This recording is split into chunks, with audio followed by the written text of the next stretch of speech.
Happy Thursday, everyone. This is Maestro from Maestro A Boxing. Well, you already know that because you're tuned in. It's Thursday night. It's a little bit after 8 p.m. So that can mean one and one thing only. It's the HCP Roundtable. Okay. That means it's the best convo in boxing. Okay. I'm joined by El Capitan himself, Mr. HCP, mi hermano causando pánico de style boxing. I'm also joined by Mr. Joe HABEEB, Mr. Roundtable himself, Mr. Ringside Reporter. Today, we also have the pleasure of being joined by Mr. Boxing Historian, Big Brian, all right, from my brother out of London. That's Off the Canvas Boxing. Make sure you subscribe to these guys before the end of the show. And of course, Mr. Mario Munguia, okay, he's killing it with the boxing analysis. He's killing it with the stand-up comedy. He's got a show later tonight, just to let y'all know. All right, but look, we got the big drama show for you today. We're going to be joined in a few by Mike Montero from the Ring Magazine. He's going to be joining us to talk the big news of the week. And look, we've got a lot of topics to discuss. Before we get into it, I want to give a big shout out to JC because he was here first. I got to give a big shout out to Mr. Nopal Boxeanos, Elizabeth Feliciano, Round One, Chicano, Prophet, Puro Sur Central, Boxeo, J Lanks, SSC, and the entire chat. You got to hang out with us for the whole night because it's going to be a fantastic show. We've got some great topics of discussion that we got to get into right now. First one, look, this one set the boxing internet on fire, okay? I mean, it was like fire in the booth, which I know my brother Off the Canvas knows all about. Come on. Fire in the booth, you know, Terrence Crawford, he lit the room on fire and then walked out. He's accusing Bob Arum, Top Rank Boxing, of racial bias. He doesn't think they really know how to promote people of a certain complexion, you know what I mean? A certain complexion out there. Joe, I got to get your opinion on the news that came out. You've talked about this a couple times already this week. Drop some knowledge on us, Mr. Joe HABEEB.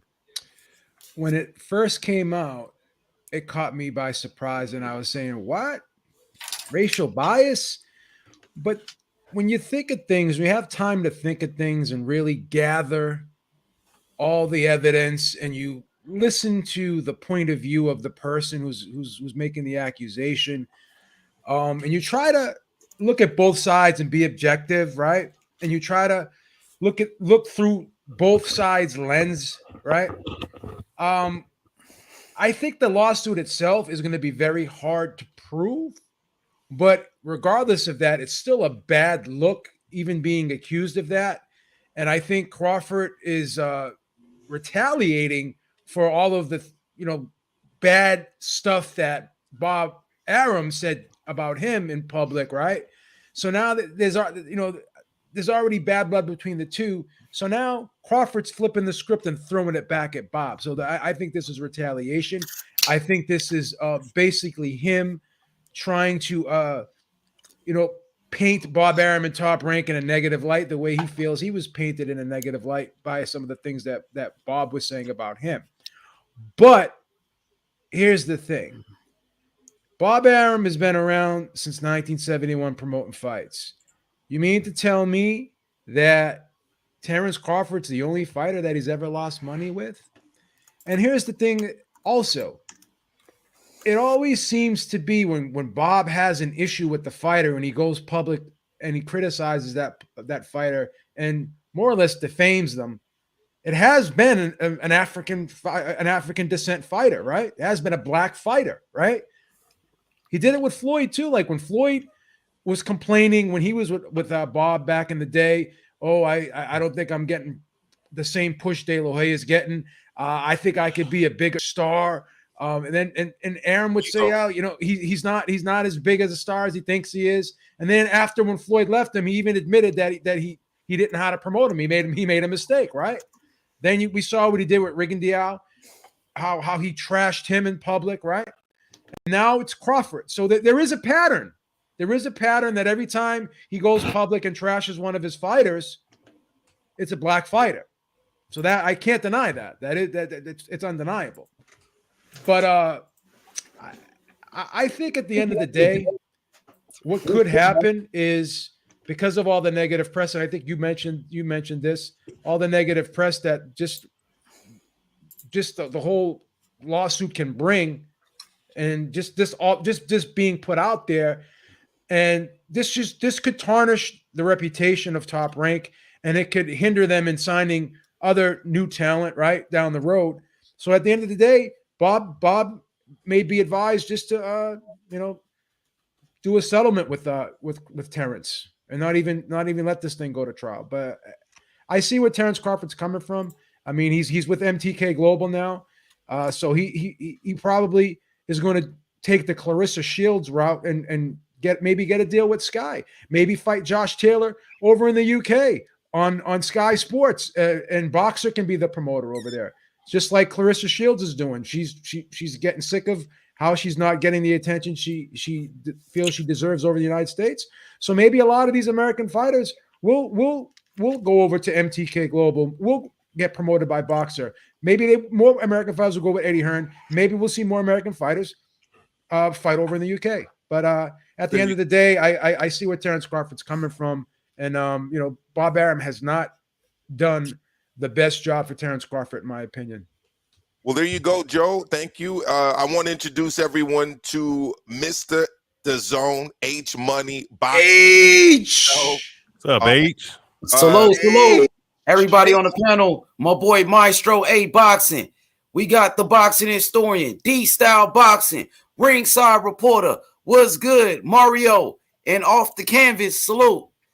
Big up. Absolutely. H, I'm just going to What up, H? Since you're here and get your opinion on the allegation of racial bias that Terrence Crawford has levied against Top Rank. And I mean, most people have their eyes set on Bob Arum, but when it comes to this. But what are your thoughts on what Terrence Crawford has had to say about this?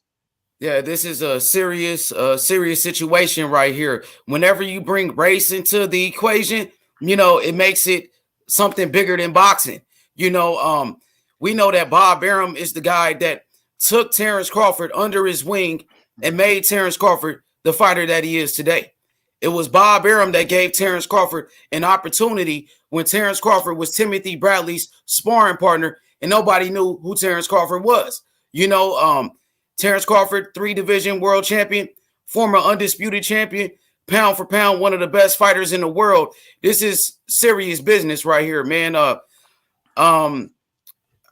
don't know what to think of it right now, because Terrence Crawford, he feel like, he was done wrong. He feel like Top Rank and Bob Arum are racially biased.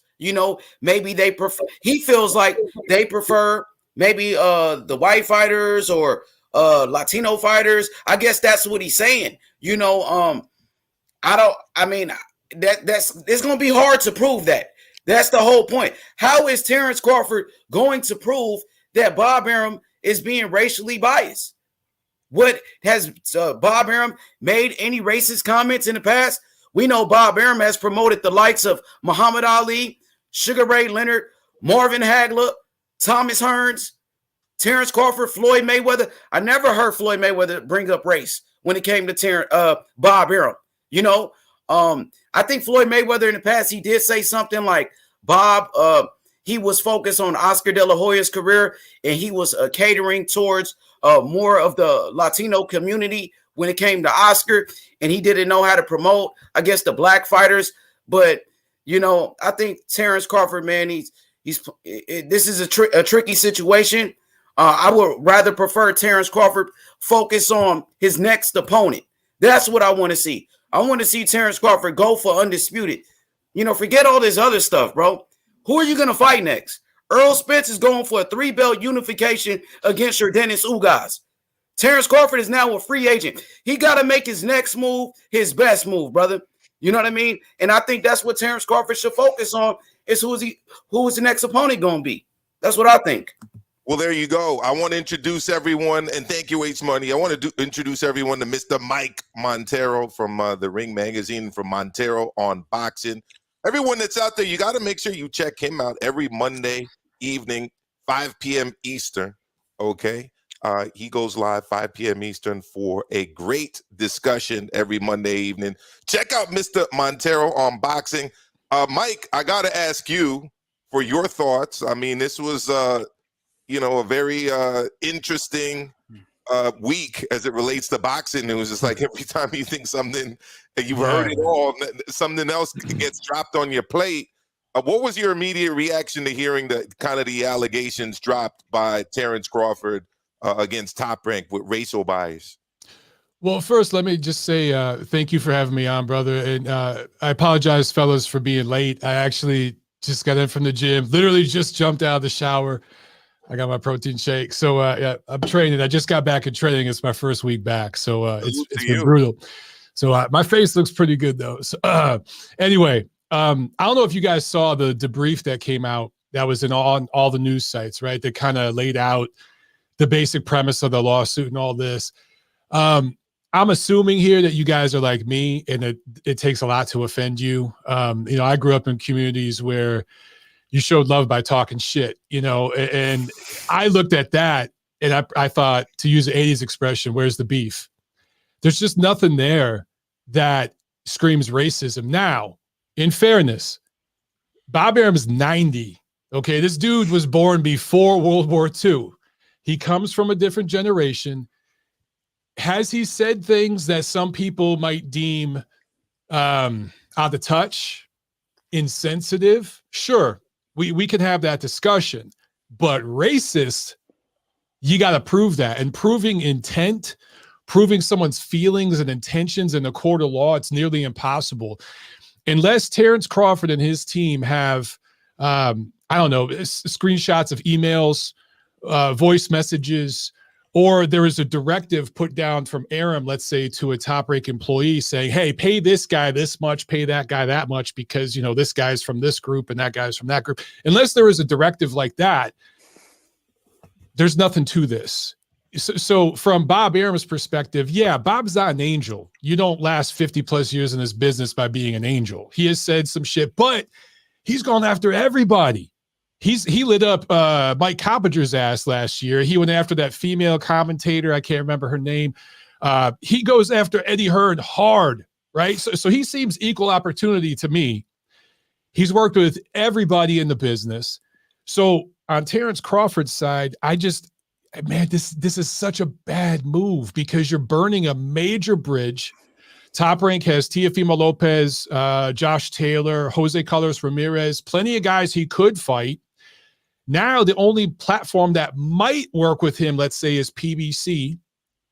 But Tim Smith just said on the PBC podcast last week, he talked about the financials of it.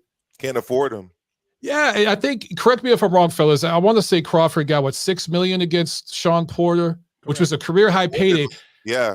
By the way, if Bob Arum's a racist, he's the worst one on fucking earth, because his last fight with this man, he gives him a career high payday and overpays him, and we know they lost their ass on that fight. So he's the dumbest racist of all time. But now he's expecting $6 million or more because that's the pay scale. Fellas, if he wants $6 million at least to fight Errol Spence, Errol's going to want 12, and I don't blame Errol because Errol's 3 pay-per-views have done about 800,000 total buys. Crawford's have done maybe 300,000. So in terms of that marketplace, Spence is going to tell his promotion, look, if you're going to give him 6, I want 12, and I wouldn't blame him. To sell $18 million worth of pay-per-views, that's probably 500,000 buys. I don't know if the two of them could do 500,000 buys. Neither one of them are stars outside of the sport. That's the truth. Yeah, that is the truth. It's funny, Mike. You mentioned the female reporter, and it took the chat to remind me that you were talking about Katie Abdo. Yes, sorry, I couldn't remember her name. But I originally thought you were talking about the lady that looked like she was giving Pulev a lap dance and like that. Oh, I forgot about that one. That one. There was her too. I think they were related. No, I think she disappeared, bro. Once some of those videos came out, whoo, she disappeared. Yeah, as did the allegations. Yeah.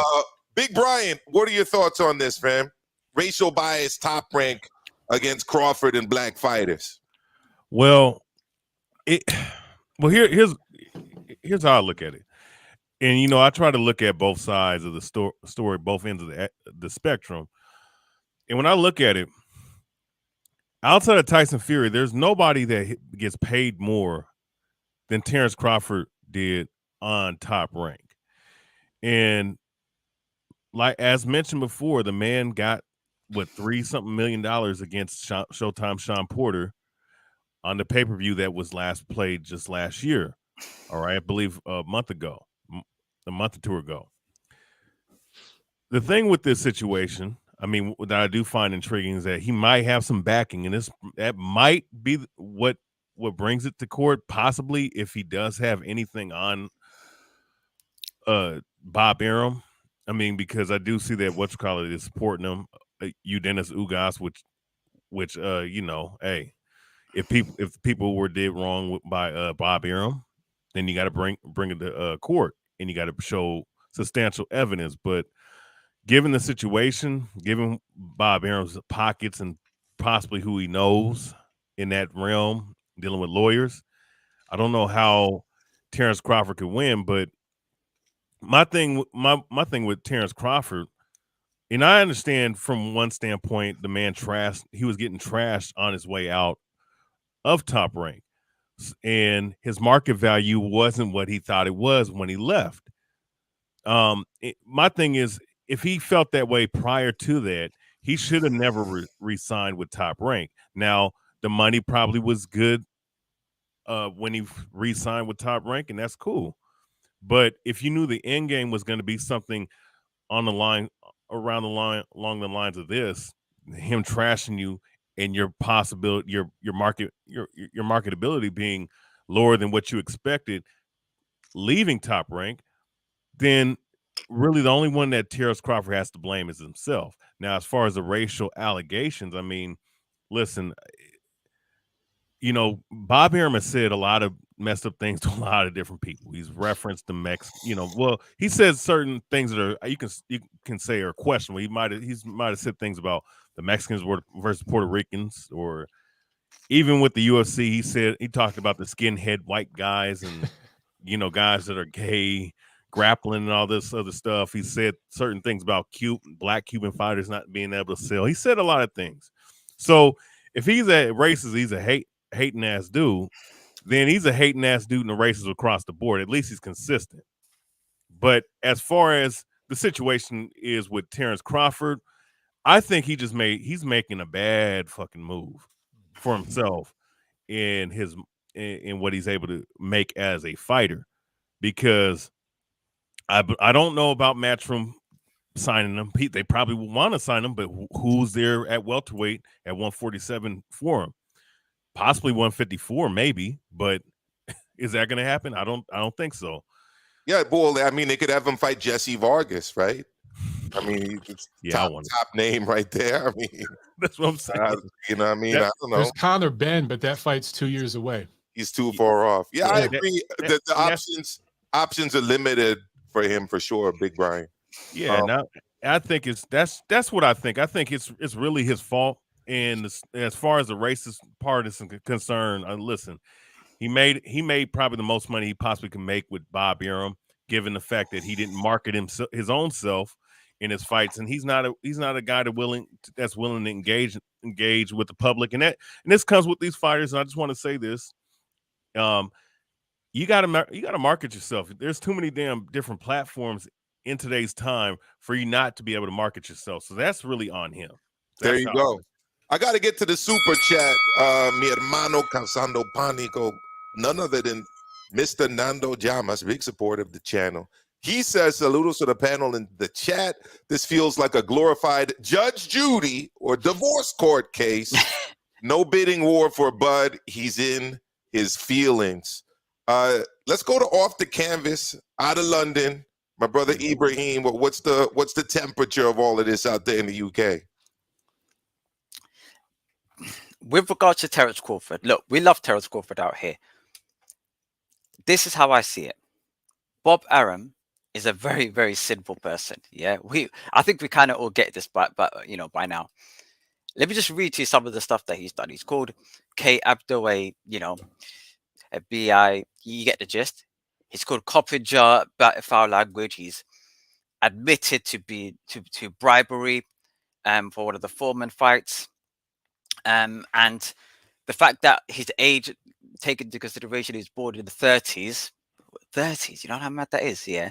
And hearing from a guy like Barry Hearn, who's Eddie Hearn's father, and saying things like, back in the day, they used to give them, and I think he said it on a Dillier White press conference, things such as slave wages, etc., which was a bit distasteful from Barry Hearn.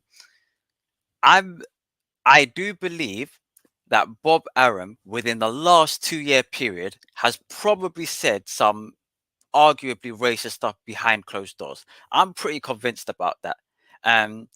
He's look, like the boxing historian said, he did call the UFC fans a bunch of skinhead white guys watching people in the ring who look like skinhead white guys, etc. Of all of his champions, his world champions currently, he's only got 10 world champions, and only one of them is black.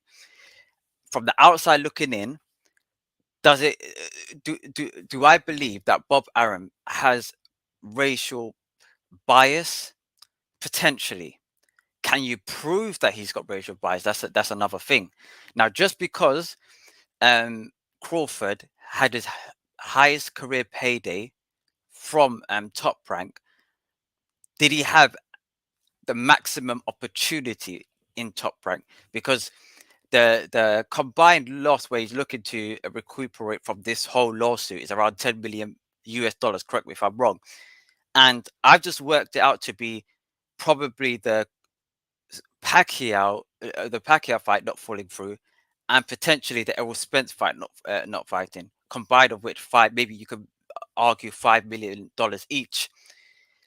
Did Bob Arum sabotage those two fights, and can Crawford prove it?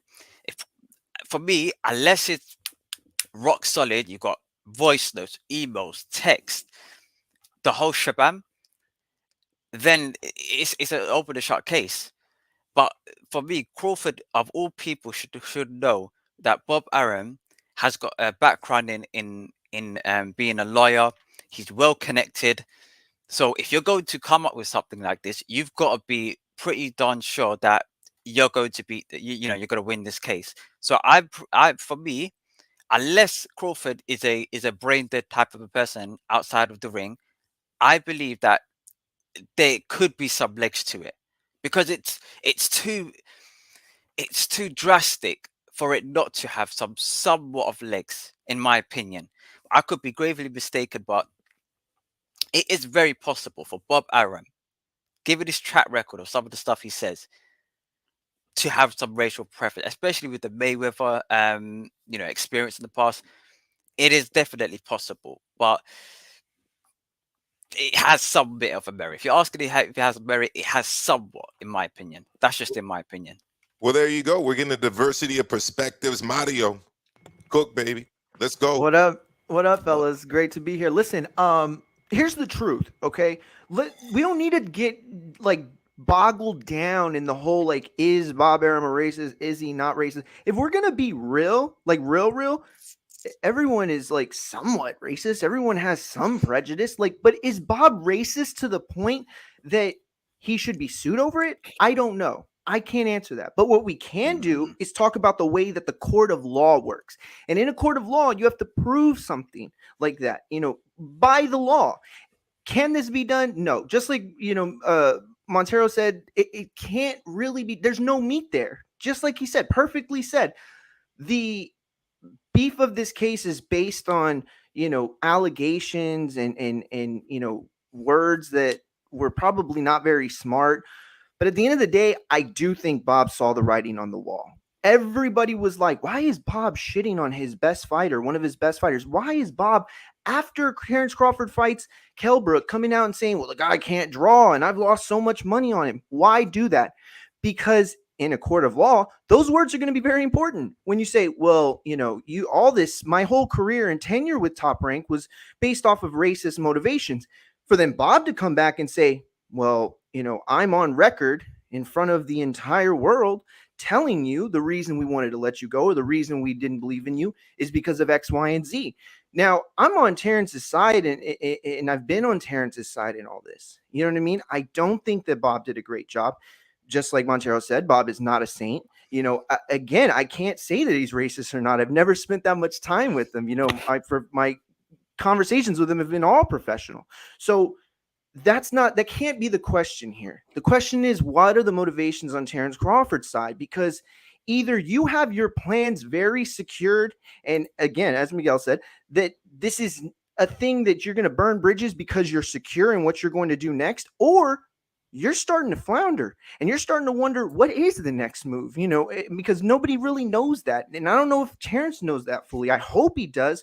But ultimately, this is a sport where the fans are, you know, they're reactionary, and the reaction has been completely negative. And it's because the fighters want this. I mean, the fans want this guy to fight. They want him to be thought of as, you know, a guy who's going to go and be the welterweight that takes down the entire welterweight class. And people have these expectations of him. And instead, he's gearing up for yet another fight that has nothing to do with the ring.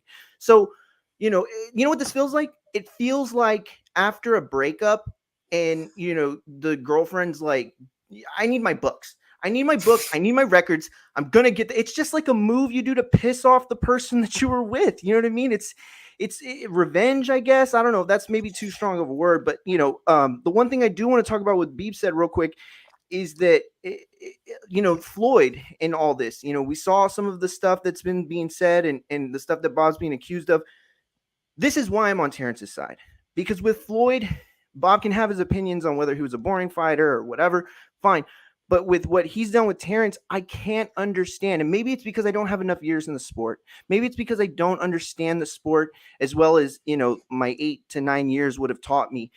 But I can't see why Terrence wasn't the star. I can't see why they didn't land him the big fight. Now, some of it is just bad luck. COVID, you know, the Pacquiao thing was a huge debacle. I don't know how much of that was Bob's fault. But again, it all boils down to why. You know, the questions, and I don't think a lawsuit gets us any of those answers. Yep. Well, thank you for that. And look, I agree with a lot of what I'm hearing from different people. Before I give my thoughts, I want to get to the second super chat right here from Silas de Lobo. Before the 70s, a Mexican would get a title shot every 5 years. They literally fought their way into becoming assets in the sport. Can't suit your way into a star. That's from Silas de Lobo. Thank you very much. Look, I agree with what I've been hearing about racial bias. I think that's very difficult to prove. One thing I will say, though, and I've heard people say it here already, the man has made a lot of very controversial statements. I mean, this is a guy who could probably remember the Great Depression. That's how old he is. I'm not making excuses for him, but he is definitely a man from a different era. If you heard, you know, my grandmother's views on everything from homosexuals to people of various communities, you know, you probably gasp. But she's born around the time that he is as well. The difference, though, is that she's not running a promotional company. And what I will say is this. I do think that in the case of at least 2 fighters, he has committed promotional malpractice. And I'll give you the 2 examples. I don't care if you think Guillermo Rigondeaux's boring. I don't think if you don't think he's an exciting fighter or that he can't draw fans. If he is your client, it is inexcusable for you to go and do a media press walk and talk to media members and say that the man induces vomit and that you can't get executives to buy his fights. Like, he's your fighter. If a lawyer spoke about his client like that, he would be opening himself up to malpractice lawsuits. You know, for him to get up in a press conference and say that he's losing so much money on Terrence Crawford that he could buy a house in Beverly Hills. I mean, it's, again, you shouldn't be doing that as a promoter. I don't care if you don't like the guy. How many criminal offense attorneys don't like their clients? If they speak badly about their clients in public, they open themselves up to malpractice lawsuits. I think that a promoter should be operating with the same level of professionalism. Now, What I will say about the Top Rank approach to promoting is that I find it very cookie cutter. You're Puerto Rican, let's get you in the garden on Puerto Rican Day Parade. You're Irish, let's get you in the garden on St. Patrick's Day. You're Mexican, let's get you out on Cinco de Mayo or on Mexican Independence Weekend. You're a Jewish, well, Yuri Foreman, let's play to that. Let's really talk about that a lot. The African-American fighter, the Black Cuban fighter, in the case of Regan, though, they can't necessarily be promoted like that. It's very difficult to promote someone in that kind of a cookie-cutter way if they are an Afro-Cuban or if they are an African-American. It's a great point. What are you going to do? Have a Martin Luther Day, King Day, like weekend fight? This doesn't work. You know what I mean? You could do Cuban fighters in Miami, but outside of that, yeah, I hear you. I've tried that too before.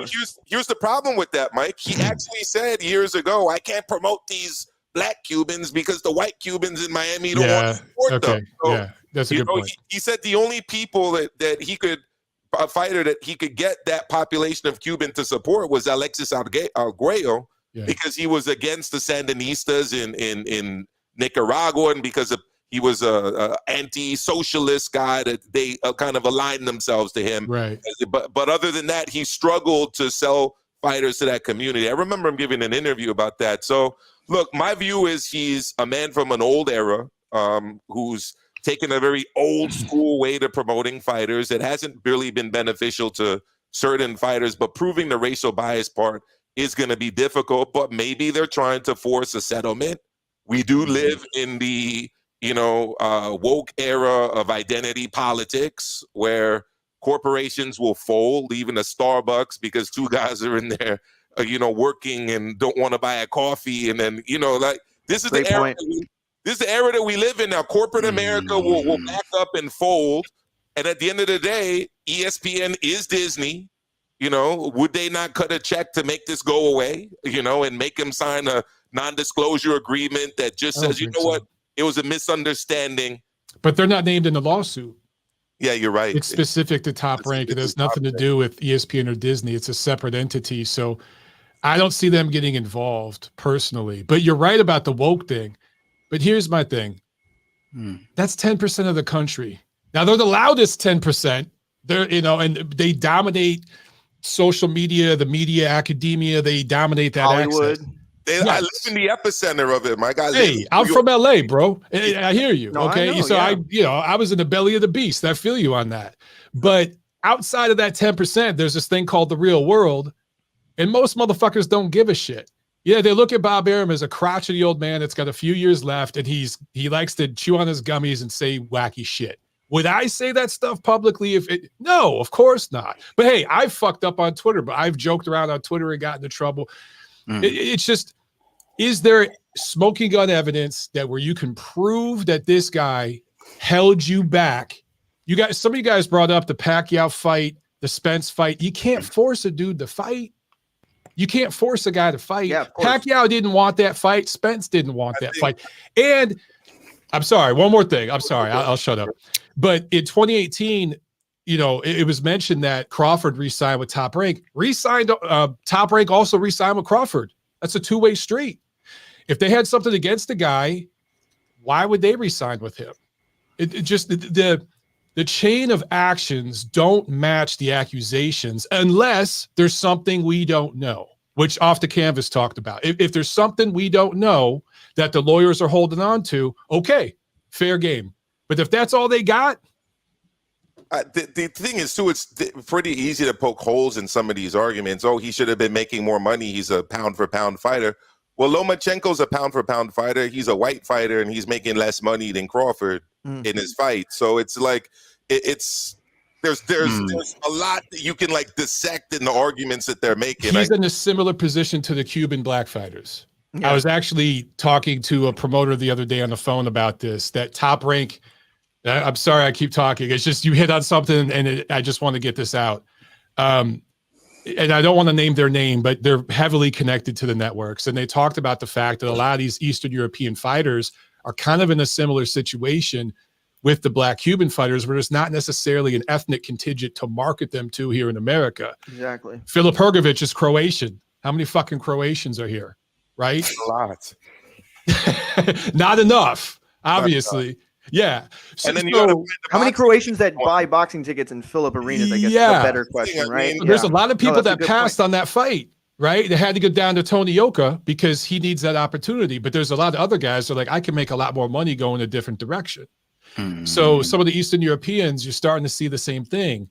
That's what Michael did, right? With Triller. I mean, he had the shot and it was like, this was a better shot for me. This was a way that, secures my pocket. The one real quick point I wanted to make, Maestro, is I do agree with you. I don't listen, ESPN might not be named in this thing, but they don't want this out. They cover the sport of boxing and they cover it on the telecast. You don't think that there's going to be this very awkward moment on Saturday with the Joe Smith fight where they're like going to talk about, like, do we bring it up? Do we not bring it up? It's like, you don't know what to say. So I do think it's something they don't want, or they would rather go away quicker.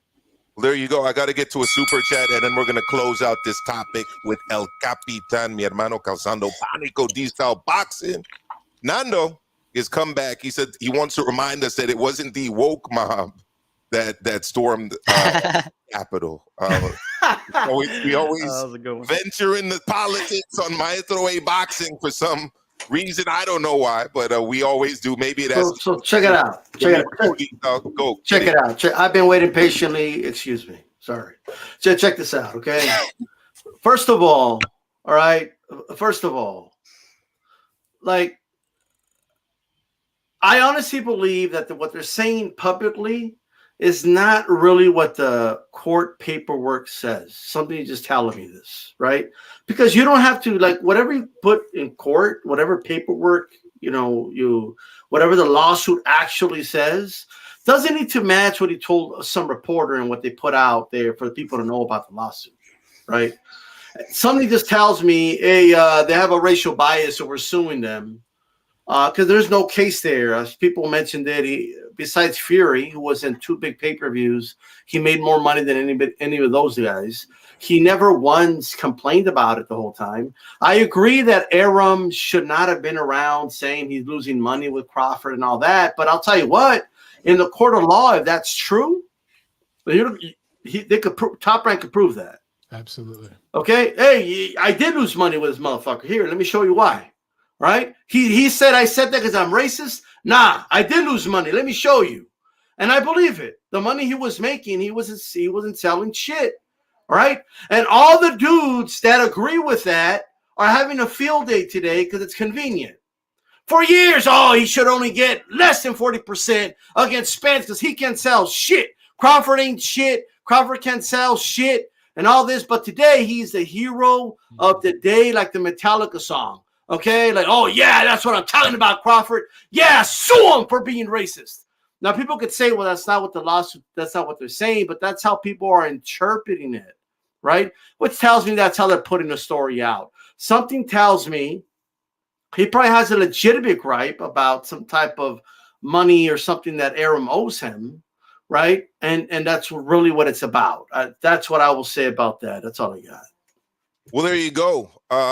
Look, quickly, I want to just quickly get your thoughts on a guy who I think is probably the best active fighter when it comes to his mic skills. I'm always impressed every time I hear him give an interview about boxing. My brother Kenny T doesn't like it when he's talking about himself, but he thinks he's pretty consistent when he's talking about other fighters and breaking down the fights.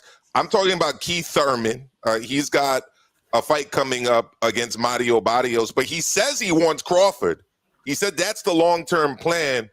H Money, I'm going to go to you first because you brought up Crawford's lack of a future opponent. Are you buying this idea that Keith Thurman might be targeting Crawford down the line?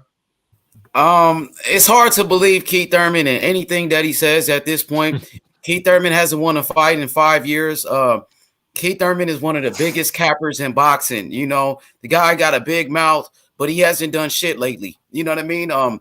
Keith Thurman, he's on record asking for $10 million to fight Terrence Crawford. I don't believe Keith Thurman not one bit.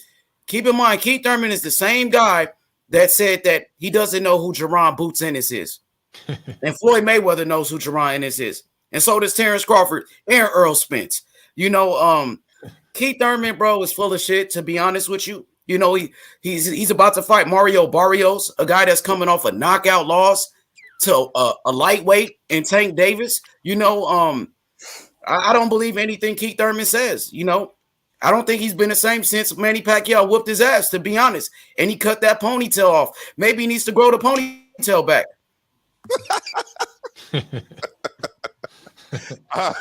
H Money's, you know, lighting the mic on fire. Mario, what are your thoughts? Is this? Are you buying this? Is Keith Thurman actually? You know, is it? I don't know. Maybe he's doing this to get us to believe in this pay-per-view. Like maybe this is the warm-up for Terrence Crawford. What are your thoughts? Yeah, I think I agree with H. He shouldn't have cut his ponytail. No, I was playing. No, look, I think that H just he hit it too well on the nose. Like it's not that I think Thurman is like the biggest cap in the sense that like he wants to deceive or he's trying to lie. It's like, you know, I think when he said that stuff about Boots, like I think he was being you know, like he was trying to be like witty a little bit. You know what I mean? Like more of like a not like a diss, like a full-on diss, but you know, kind of like a subliminal, like we used to say with, you know, hip-hop in back in the days. But ultimately, yes, I absolutely believe him. You know why I believe him? Because for the last 2 years, the narrative of best welterweights and welterweights that, you know, transcend an era and can be held to the, you know, microscope with, you know, Floyd Mayweather, Manny Pacquiao, and the best names, Thurman's been left off that, you know, and I'm not saying rightfully so. You know, I think that the way that the script has gone for his career has not put him in a great position. You know, he's one of the only guys with the Pacquiao fight. You know, he's the only guy with the Pacquiao fight between Crawford and Spence. And yet, why didn't he not receive that same rub? You know, that same Hulk Hogan, Andre the Giant body slam rub that you get when you are in with the man and then you become the man. Well, number one, because he lost the fight, but at the end of the day, he still was in there with Pacquiao. He still was in there, you know, in those successful pay-per-views. And so I don't think that this is a thing where it's more of hope than anything else. Of course he wants Crawford in the ring. Of course he wants Spence in the ring. Of course he wants that notoriety back. Of course he doesn't want Boots. You know, the risk reward there is terrible. So ultimately, I do believe that Crawford is the target that he is throwing the darts at. But, you know, the problem is I think that there's a lot of guys closer to the board. Well, there you go. Let me get to you next, Big Mike. Well, what are your thoughts on this? Great points by both of you guys. You know, I believe Thurman would fight Crawford. I believe that he'd fight anybody, but he's going to want too much money. And what he should have been doing, he hasn't won a fight in years, as was mentioned before. Get in the ring and fight somebody off pay-per-view, take short money, and get a couple W's. Build up demand. He's going to go in there and fight Mario Barrios. 100,000 people maybe will buy that pay-per-view. And it's, you know, Thurman is a name, but he hasn't fought. So if he beats Mario Barrios, which he will, okay, cool. You got a W on your record. Nobody saw it. You got paid. Does that mean that you deserve a Terrence Crawford fight? Because he's going to demand so much money, and then so will Crawford. How many pay-per-views? Again, I keep going back to the pay-per-view thing. These guys are just getting overpaid and are used to getting a certain dollar amount, and they're not willing to take short money in between. Previous stars of the past, like Oscar De La Hoya, who fought 5 times of the year. I can't remember, 98, 99, somewhere in there. He took short money for 3 of those fights, you know, and you got to be willing to do that in between the big fights. So I just think Thurman would price himself out, even if he is legitimate about this and he's genuine. He's going to price himself out. Well, there you go. I want to get to the super chat from one of the members of Maestro Boxing. Check out those memberships. You know, you got to get those belts. All right. Climbing up the ladder is Mr. Sly Tendencies. He says, glad to see my man H Money and boxing historian on the panel. Shout out to Off the Canvas, Joe HABEEB, and everybody salutes Maestro. Thank you so much. We've got another one. All right, another member of Maestro Boxing, Tony Bazo, coming through with the super chat. He says, much respect, Maestro Boxing and panel stopped in to show support and hit the like button. 100% just got off work. Salute right back at you. Let's go right to my brother off the canvas. What are your thoughts? Are you buying this? And is this going to make you a little bit more interested in the Thurman Barrios fight? Not that it's probably not even on pay-per-view in England. You're lucky for that, but Do you know what? When I literally just found out from you lot that Mario Barrios versus Keith Thurman was on pay-per-view. I really thought that was just like a regular fight night, yeah, or maybe just like a regular cable TV. not in Pay-per-view. America, baby. This is the USA. That's right. USA. Come on now. We got to get that pay-per-view money out there. Whether it's Nah. 50, 60, 70, or $80, it's got to get paid. Wait, quick question. How much is the pay-per-view? It's a I good would one. I say haven't it's looked it probably up. going to be the 59 tier, right? Because 80 is the Yo! top tier. I don't know. Hey! 80 Yo, is the top tier, I'm sure, right? 75. They haven't said yet. I don't think. Yeah. Yeah, they haven't said, but that's what I would guess. But at the same time, who knows? I'm still shell shocked that's on pay-per-view, but that's besides the point. For me, with regards to Keith Thurman, okay, this just highlights a whole big problem in the sport of boxing. Why is a guy who's been on for 3 years talking about potential title shot after 2 fights?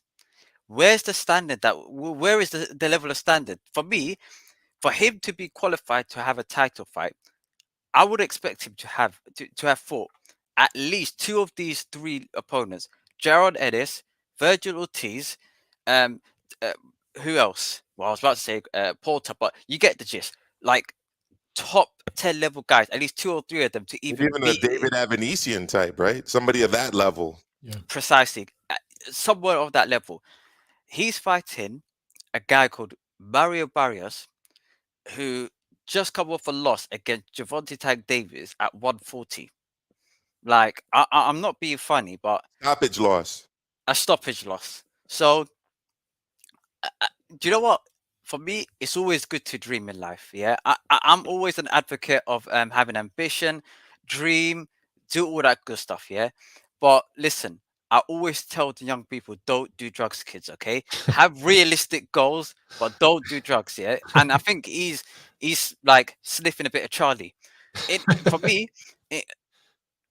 with regards to Terrence Crawford, this depends on who he signed with regards to promotional deal. Whether it's a 1-fight deal with just various different promoters, or whether it's like a 2, 3, 4 fight deal with one. If he signs with Eddie, that fight's not happening. That fight between him and Keith Thurman is definitely not going to happen. And also the Errol Spence is more than likely not going to happen. Eddie Hearn has been sort of blacklisted from the PBC. It's not even going to be anywhere close to that fight even being negotiated or taking place. However, if I think the best thing for Terrence is to sign with the PBC, at least for a 2-3 fight deal. Maybe he could start off with, I don't know, just a light opponent. Then maybe fight Keith Thurman in the second fight, and in the third fight, a 3-fight deal, and the third fight maybe fight Errol Spence. Okay. Other than that, I don't see a way in which Keith Thurman, 1, deserves it, or 2, Terrence Crawford being in a position where, because you have to also think about, what does Terrence Crawford want in his career? He wants to fight Errol Spence, and Errol Spence. Keith Thurman, I don't think is on his radar, and I also believe that there's people way above Keith Thurman in the pecking order. So in terms of money, in terms of credibility, all of that at this present time. So, it's always good to dream, but right now that's looking very, very unlikely. And he's not coming off a 3-year layoff. He could lose to Mario Barrios, okay? Because we don't know how bad he's declined in 3 years. He's 33 years of age. I know he should be somewhat close to his prime, but 3 years out of the ring is a hell of a long time. So Inactivity. Absolutely. inactivity, Off yeah. the camera. Let me go to D-Style Boxing. D-Style, your thoughts. Is he actually targeting Crawford Are you intrigued now a little bit more about this Barrios fight? Mario del Barrio. Let me tell you guys something, okay? I actually think Keith Thurman might lose this fight, which is going to make this whole thing epic as shit. Nah, but what do you mean? He got stopped by Tank. Well, I mean, he moved up in weight. He was probably weight trained for that Tank Davis fight, right? They were really in a rush to get him in the ring with Tank Davis. That has to tell you a lot. Keith Thurman has not won a fight in what, 3 years? Over 3 years? The last time he was in the ring, he lost against a 40-year-old man. I get that's the legend Manny Pacquiao, but still, you know, that's the last time Keith Thurman was in the ring. Now I'm favoring him to beat Barrios, but it's not the gimme. Now, am I intrigued, bro? Barrios is just like the comeback fight. Like you don't just go straight to the title picture. Like, you know what I mean? I'm not intrigued by Keith Thurman fighting any of these top dudes. If anything, he's just kind of like that dude that's going to get in the way. You know, like we're here, we're waiting for these matchups to happen, and then this inactive dude's going to just jump in. I don't know. Well, there you go. Let me get to this super chat real quick. We got Antonio Luna. He's saying that War a Week Radio Network should be on the panel. I believe that's Mr. Heron, who's been on the panel in the past. Look, I buy every pay-per-view. I make no bones about it. I bought the Luis Ortiz, Charles Martin pay-per-view. Yes, I'm that guy. So I'm going to buy the pay-per-view regardless. But I got to agree with everyone on this panel, unless Terrence Crawford signs to the PBC in some kind of a multi-fight deal, I don't really see this fight happening. And I got to see how Thurman does. You know, he's been a changed fighter since he spent that time in the Himalayas playing the flute and the ukulele and all that other stuff. You know what I mean? I mean, he's been really good at hacky sack. Yeah, I mean, people forget this is a guy that beat Garcia. This is a guy that beat Sean Porter. You know, this is a guy who beat pretty much everyone there was to beat other than Crawford and Errol Spence, or you could say Ugas too, I guess. But so he is up there in terms of his past, but it's his recent past that causes things to come into question. Joe HABEEB, what are your thoughts? I think Thurman would take the fight if it was presented to him. The question is, I don't think it will be presented to him. I think if Josh Taylor gets past Catterall, I think he's going to be Crawford's next opponent. They're both MTK global fighters. You know, I would not be surprised if they fought on Sky, and I would not be surprised if Boxer was the promoter of that fight. So I think Thurman, time is fleeting for him. He's 33 years old. I don't think Spence would fight him. Spence has voiced his opinion about Keith Thurman because when he wanted to fight Keith Thurman dismissed him as a challenger. So now I think Spence holds that grudge against Keith Thurman. So it's going to be hard for Keith Thurman to get a Spence fight. So I believe Keith Thurman, if the fight was presented to him, I think he would take it, but I just don't think the fight will be presented to him. There you go. And Brian, closing out with you on this. Yeah. Well, as a former Keith Thurman fan from way back, I'm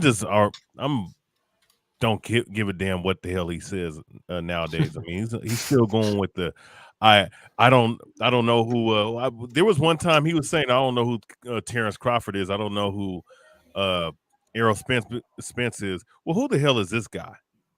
This man's been out the ring for 2 years, hasn't done a damn thing, but lose to a 40-year-old man in Manny Pacquiao. All right. I mean, Keith Thurman is a damn disappointment. He's fighting a guy who has a chance to beat him if he implements the right game plan and strategy in the fight. Yeah, he's desperate for a damn paycheck, man.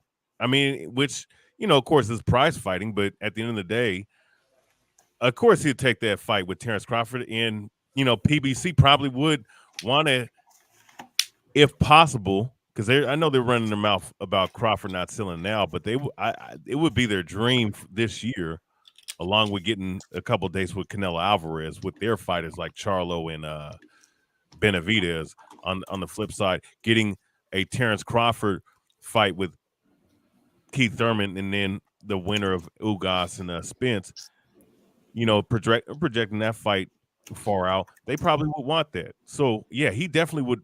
It would make sense. It would make sense for himself, but you know, he got to get past Barrios, since now the guarantee he's going to beat Barrios. So my thing is, man, Keith Thurman, he runs his mouth a lot. We want to see what he can do in the ring at age 33, coming off a 2-year layoff, doing nothing. Well, there you go. And I can't disagree with anything I've heard as it relates to Keith Thurman. I wish him all the best. I'm not happy that this is taking place on pay-per-view. It's an unfortunate reality about the state of U.S. boxing that a fight like this is even on pay-per-view. I mean, I remember back when the PBC was supposed to be giving us free boxing. I couldn't think of a better fight that would represent free boxing than this. You know, I just don't understand that. But talking about things I don't understand, I want to start, and I'm going to go to you first on this next one, Mike. You know, you work with the Ring Magazine.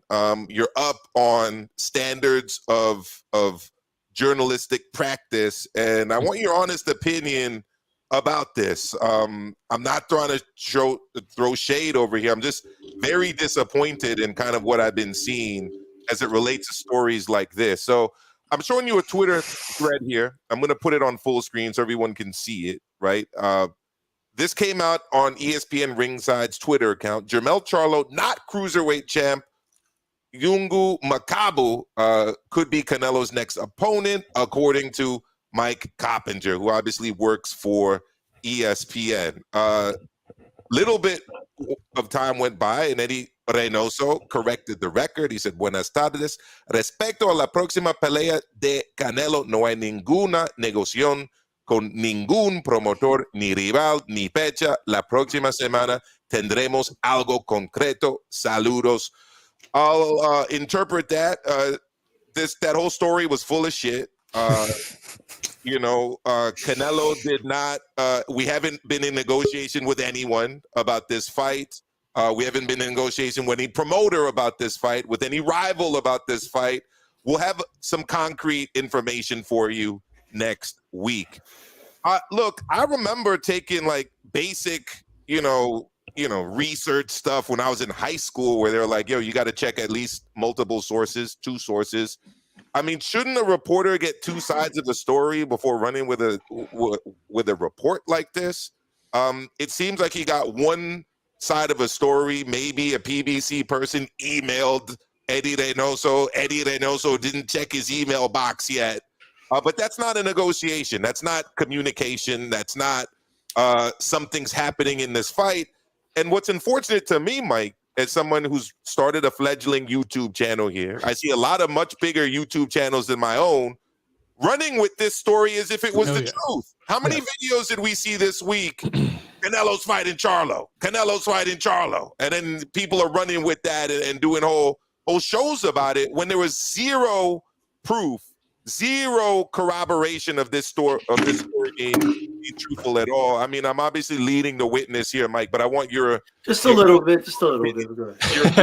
Your own opinion about this. Honestly, we could do a 2-hour-long chat about this subject, okay? Because this is something that's passionate to me. But so there's several different dynamics here. I got to take my time. So I apologize because I'm going to speak slowly. I have to be very careful. Cop is a colleague and a peer. But taking him away from this for a second, okay? What I would tell every boxing fan out there is, if you want, first of all, there's no such thing as breaking news in boxing, okay? The second a fight is official, in 5 minutes, it's viral, right? So everybody knows in 5 minutes. So there's this mad rush by people to try to be the first to break the story. And when I was first coming up on the beat, I wanted to be that guy. And I was talking to promoters every day. Oh my God, what's going on with this?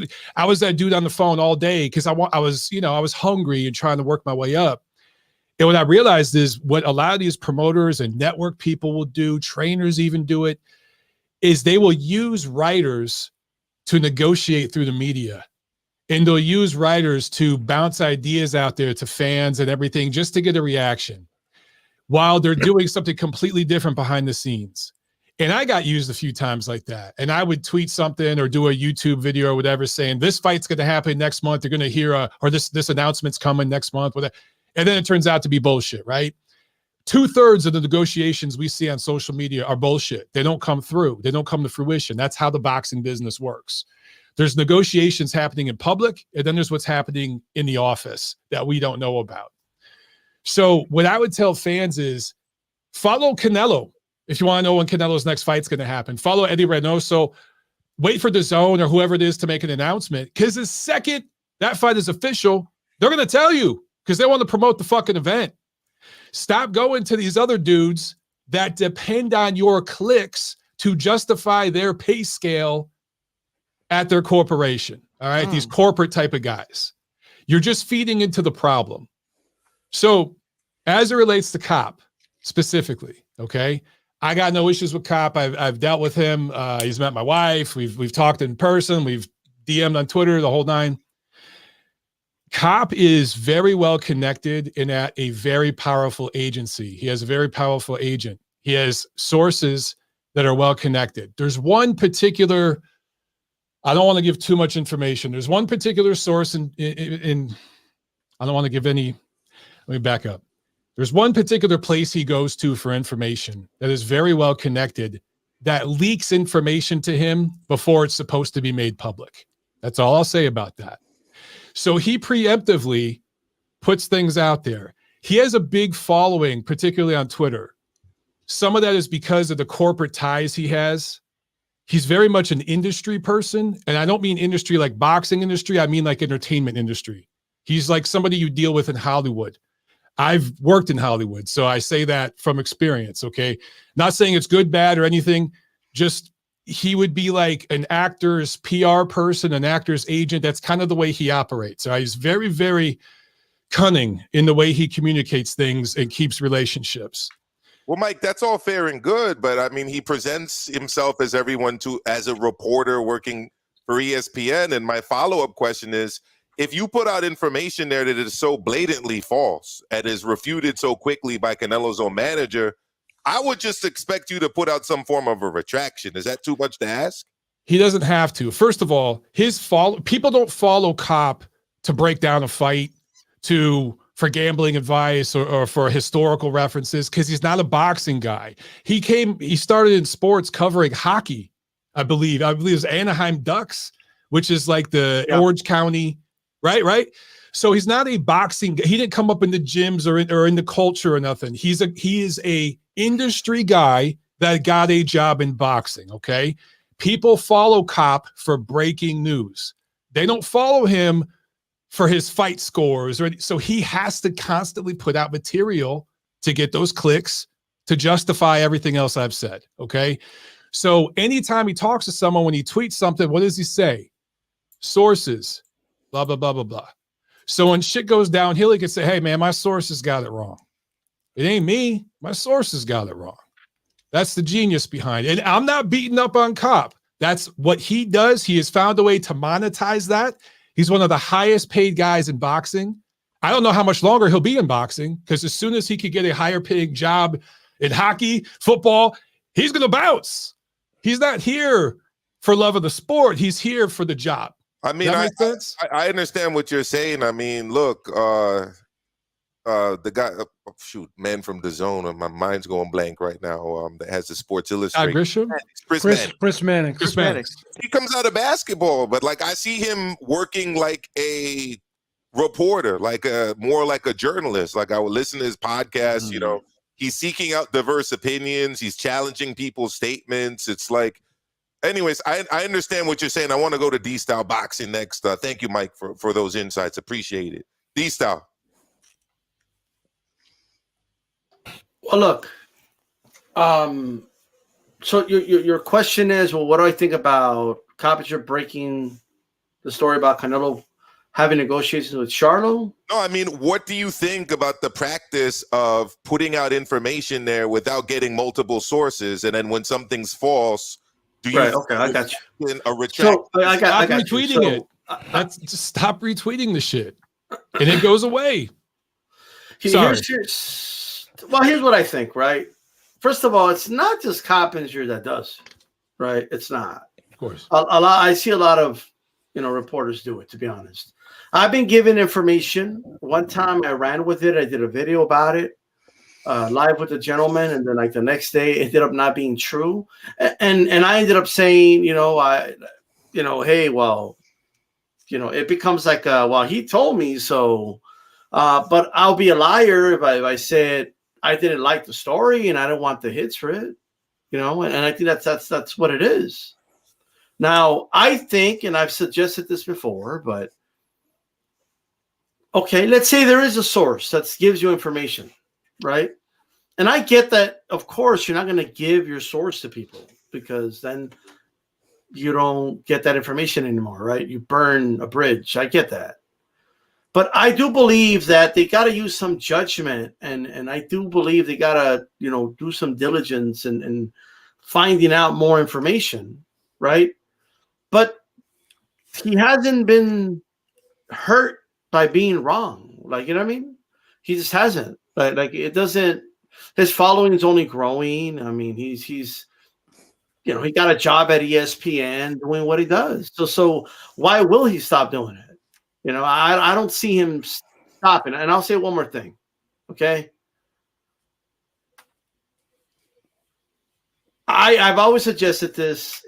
If you don't have any other sources, give us a scale. From a scale of 1 to 10, how reliable is this? So like, for example, if he would have said, hey, I have a source telling me that Canelo's in negotiations with Charlo, from a scale of 1 to 10, 1 not so reliable, 10 very reliable, I'll put it at a 4. Then we're not here. You know what I mean? We're not angry. Like nobody's upset, nobody's let down. Now if you say, no, guys, this is a fucking 10, this shit's official. Now we're talking. I think there should be some type of scale system that reporters use, right? Whenever they break a story, in my opinion. There you go. Joe HABEEB. Well, unfortunately, a lot of these so-called boxing journalists are PR people for certain people in the business now, as Mike said, and they are being used. And it doesn't hurt Mike Coppinger, because Mike Coppinger is telling people what they want to hear. And a lot of times in this world, people don't care if something's true or not. They just want to be told what they want to hear. And he's feeding people who want to hear what he's selling. But I have to say this: I'm not a big fan of him, because he's just very disingenuous, and I think he doesn't even believe the stuff he's putting out there. But as Mike said, he has a get out of jail free card. My source was wrong, not me, right? But he's continuously wrong. He's been wrong a lot. And I've talked to people that he worked with before, and they weren't too happy with how he just puts things out there. He's quote unquote fast and loose with his information. Dan Raphael had that same job. Steve Kim had that same job that he had, and they weren't doing what he was doing. Dan Raphael, I don't like the guy personally. I don't think he's the nicest guy in the world, but I do respect his work ethic. He does a great job. He's very thorough, right? And he's even called out Coppinger, and he's questioned him, and he's gotten information that totally conflicted and contradicted what Coppinger said. Coppinger will say someone said, he got in an argument with Eddie Hearn one time, saying Eddie Hearn said something when he didn't even say it. And he's telling Eddie Hearn about an event that he's involved in, and Eddie Hearn is saying, no, this isn't even true, Mike. And he's still arguing with Eddie Hearn, saying it is true. How can you argue with a promoter about his own event if he's the guy putting it together? It's ridiculous. So, yeah, okay, he gets away with it, but doesn't mean I have to like it. I have no problem calling him out. I think he's full of shit. And if he is making a lot of money, all the power to him. But Dan Raphael was making a lot of money for years too, but he didn't have to do that because he had journalistic integrity.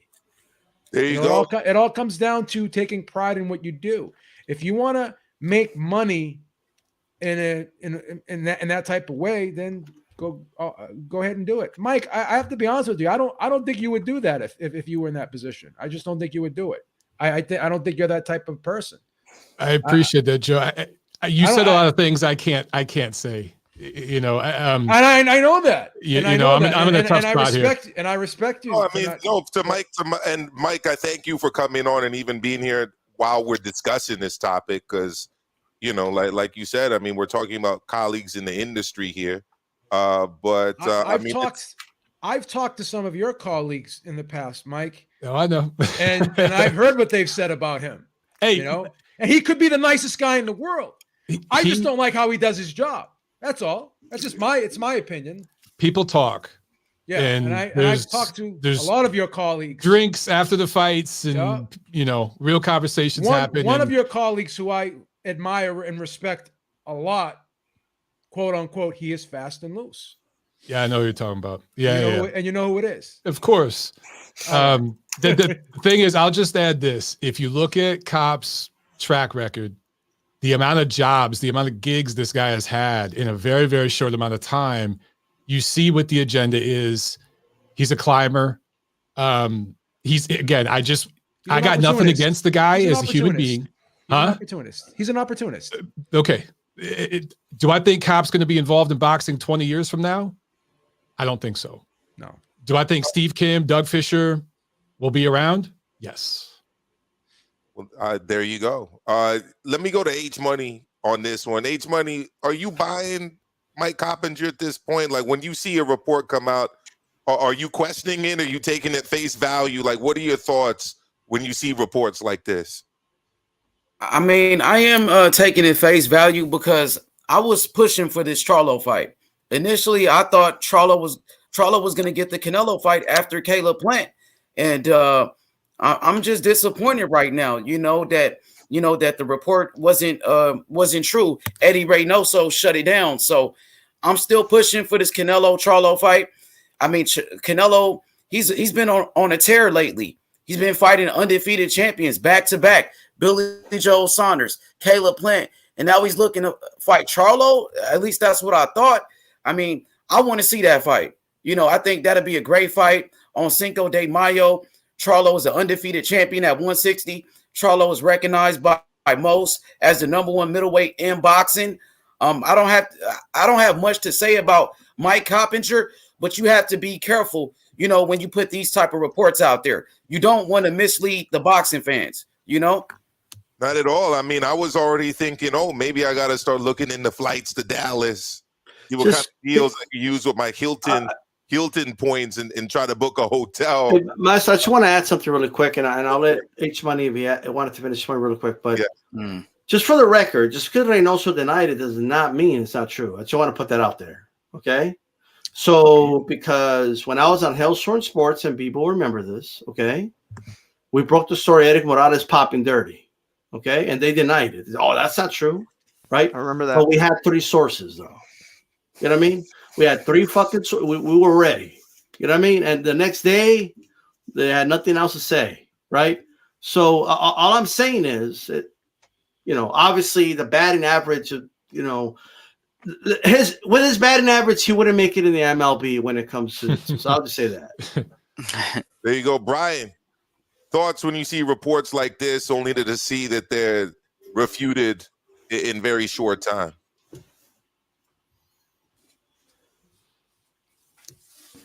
You're muted, brother. Brian, you're on mute. My bad, I had myself on double mute, but yeah, whenever you see stories like this, and you know, of course, earlier people were talking about it, that Eddie Reynoso, and like you were just explaining with that tweet or that message, that they're denying it. Sometimes, from what D-Style was saying just a second ago, sometimes things are leaked like this and they might deny it, but then come to find out later on, everything's just being in the works, and they're going through the kinks and whatnot, and just making sure that everything's settled so that they can, you know, officially announce it. Sometimes it happens like that, but I would say premature. Look, I always come from the school of thought that you need to have more than one witness. You need to have out of 2 or 3 witnesses, a matter shall be established. So you have to have sources, and you have to have things that are reliable that back things up. And sometimes, it comes from sources that other people may not know. And of course, I'm not no journalist, but of course, we have guys that are in that field. But just looking at it from the outside looking in, you have to have substantial amount of reliable sources, whether they're known or well known. But a lot of times the well known, or the ones that are more credible, they're going to be the ones that you use to substantiate what you're claiming about this fight being done. So that's how I'm looking at it. Well, there you go. Off the top, off the canvas. Let's hear what is this an issue in the UK as well, or is this specific to the US? Do you know what? It happens in the UK, but this is what happens because we have a few newspapers that give out like fake news. Well, very, very loose news, okay? And what happens with those, and this is one thing I think is an opportunity for other reporters in boxing, is that when somebody like that, reporters putting out just false information out there, that's almost a sign that, you know what, this is an opportunity for me to put out reliable, accurate information. And all of the time, the cream will always rise to the top. You see, in boxing, no, let's just say in football, which is another sport I follow, okay, the biggest reporter is a guy called Fabrizio Romano out there in Italy. The reason why he's the biggest, because he's the most accurate and he comes with the information the quickest. And if Mike Coppinger is just putting out just false information, that just means 2 things. That means that other reporters have an opportunity to be now the top dog. And also it means that the promoters or managers that he's reporting on can kind of conduct their business behind the scenes without being exposed in the wider frame. Because let's just say Canelo is talking to, I don't know, Benavidez, for example, right? When Mike Coppinger is talking about Charlo, it's deflected, if not shining the light on what's actually happening. So to be fair, if I was another journalist, I'll just ask him to carry on. I'll just say, listen, mate, if you wanted to pull out false information, crack on. Yeah, because you're just making my life easier. That's like a boxer punching themselves in the face. Yo, I'm just going to be world champion afterwards. So that's my sort of standpoint. I think if he carries on in this sort of trajectory, then eventually there will be other promoters that will just take his spot as being the guy or close to being the guy or top 3. So that's my opinion. Well, there you go. And lastly, Mario, cook on this one, fam. Yeah, listen, I'm gonna make this as quick as possible because I think everybody just broke this down really well. But look, Cop has an amazing amount of sources, and he is a guy who's in a position where he is being given real information from people in with real knowledge. Look, he broke the Roman Reigns had COVID story last week, before anybody else. That was a huge story, and WWE doesn't give things like that to just anybody, and ESPN wouldn't just give that to anybody. So ultimately Cop's in the position that he's in. You know what I'm saying? Like that you have to take his word to a certain degree because he is the guy getting this information. He's the guy at the top of the chair, like Dan Rafael was at some point. But to say that also is to understand that this sport works very different in terms with its fans. For the rest of us, guys like me who've been watching Joe since 2012 and have followed Montero forever, we know who the guys are that are in this sport, whose blood pumps them.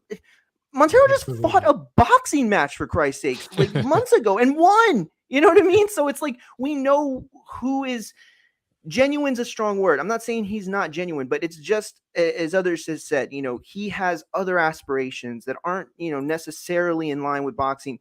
That said, 3 other people, broke this story. Custer gave an interview back in the plant promotion saying that there were talks, and you know, and I know that's very different than coming out and putting out a story that's breaking, you know, quote unquote. But it's like, I think for the most part, and I'll end it with this. I think for the most part, it's people are very disappointed. You know, it's like H said, we were looking forward to this fight. We wanted this to be true. You know, that's why it hurts so bad. You know, if this was, you know, Canelo's going to fight Victor Ortiz and it's not true, I don't know how many people really give a shit. You know what I'm saying? And so ultimately, it was just out of left field, because here comes Canelo, who has basically a press conference with an official face-off with Makabu, you know, at the WBC convention. And it's like, oh, well, this is where they're headed. This is authentic. And then for Eddie to come out and say this on Twitter, I think that there's a very specific reason. And it's just like D-Style said, it doesn't mean this isn't true. It doesn't mean that the sources didn't give him this information. I think if you're Eddie and you're that team and you're not close to securing that fight with Charlo, you don't want those stories to come out, because when everybody gets, you know, excited and everybody's super jazzed for a Charlo fight, and they're like, oh, he didn't make that fight, now we're going to fight Makabu, people are going to shit their pants. They're going to be so upset. It's like a bummer, and it doesn't have to be a bummer. You know what it's like? It's like Spider-Man. They didn't want you to know Tobey Maguire was going to be in it. They didn't want you to know Andrew Garfield. You know why? Because they didn't want these expectations to reach a certain point. And also they wanted these surprise elements of it, because it makes it much bigger announcements. You know, Floyd can put on, Twitter that he's fighting money kicks. I don't even know. I don't know what that is, but it doesn't matter. Nobody gives a shit. You know, it's the son of a Gulf billionaire. Awesome. But I do got to thank Mr. Montero, Mike Montero, that is, for joining us today from the ring. Make sure you check out Montero on Boxing. Appreciate your time, Mike. I know you're really busy, man. I know you're in the gym today. You had to rush to be here. So thank you so much. Thank you so much, brothers. Have a great night, and let's do it again. All right. Absolutely, fam. You take care. Absolutely. Now I'm going to get to this super chat. Actually, better than a super chat. Mr. Sly Tendencies 87 became a member of Maestro A Boxing. I actually thought you were already a member. Yeah, same. Yeah, I thought you were a member already, but if you're a double member, that's even better. Thank you so much. Look, next thing I wanted to ask for your opinion on, and H, I'm going to go for you this one first after I drop what I think about it. I want to tell every channel out here, anybody with a boxing channel, this is my perspective. People on this panel can disagree with me if they want. But if you did a live, if you had a show, if you talked about Rolly Romero being accused of what he was accused of, I think you now have to do a live or do a show or talk about the fact that that accusation has not gone anywhere. The kid lost a fight. He lost a payday. Supposedly in this country, you're supposed to be innocent until proven guilty. That wasn't what happened. The kid was thrown under the bus. I don't know what happened. No, none of us know what happened. Us people out here with channels, but a lot of people talked about it on their shows. A lot of people did lives about this. And me, this is Maestro speaking. This isn't anybody else. I think you have a duty to now report on the fact that this allegation has gone nowhere and wasn't substantiated by facts and is not going to be pursued at all, not in civil court, not in criminal court. The kid lost the fight. He lost the payday. And plenty of people wrote reports about this and talked about it on their channels. That's what I think. You can feel free to disagree with me, H Money, but I want to hear your thoughts on this. Is guilty until proven innocent. You know what I mean? And the kid is being proven innocent. You know what I mean? He's not being charged from what I know. Just give the kid a break. You know what I mean? Some of these women, bro, they some gold diggers out here. They see a guy, he's fighting for a lot of money, he's a star, and they looking for a come up. You know what I mean? I'm happy that Rolly is innocent, that he didn't commit the crime, and now it's time to move forward with his career. And for those that did call him out and say that he was guilty, man, apologize to the kid, man. He's a young man. He's only about 25 years old, and he has a bright future. You know what I mean? That's what I think. Thank you, H. Joe HABEEB, your thoughts? You were there when we were talking about this, myself, Eric, and you called in, and we pretty much said the same thing. You and I, we felt as though the due process should have been done first. It should have played out and ran its course before they made a decision. They jumped the gun on this, and here's the thing. The perception that was put out there was that this guy was guilty because of his personality and because of who he was. He was already being perceived as being guilty of this, it seems. And there was a lot of people on that show that were trashing him just based on the allegation. So I'm not a big fan of convicting someone and not following the due process. And I'm not one of those believe all women type guy now, because everyone lies, everyone exaggerates, everyone embellishes. So I think that he was done wrong.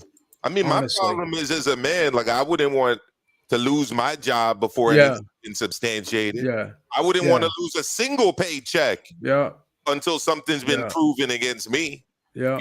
And I think, like, if you're anybody, but definitely a man, like, that's like the level of expectation that I think we should insist on personally. Well, because we've seen so many, we've seen women cry wolf before, so it's not a clear cut case of, it's not cut and dry that all men are, once you accuse a man, automatically he's guilty, because we've seen it go the other way on numerous occasions. So that's why I think we need to learn from this as a society, and we gotta let due process take its course and run its course. I want to shout out Face the Kid, another brethren of mine out of London. Great boxing content. Make sure you check out Face the Kid.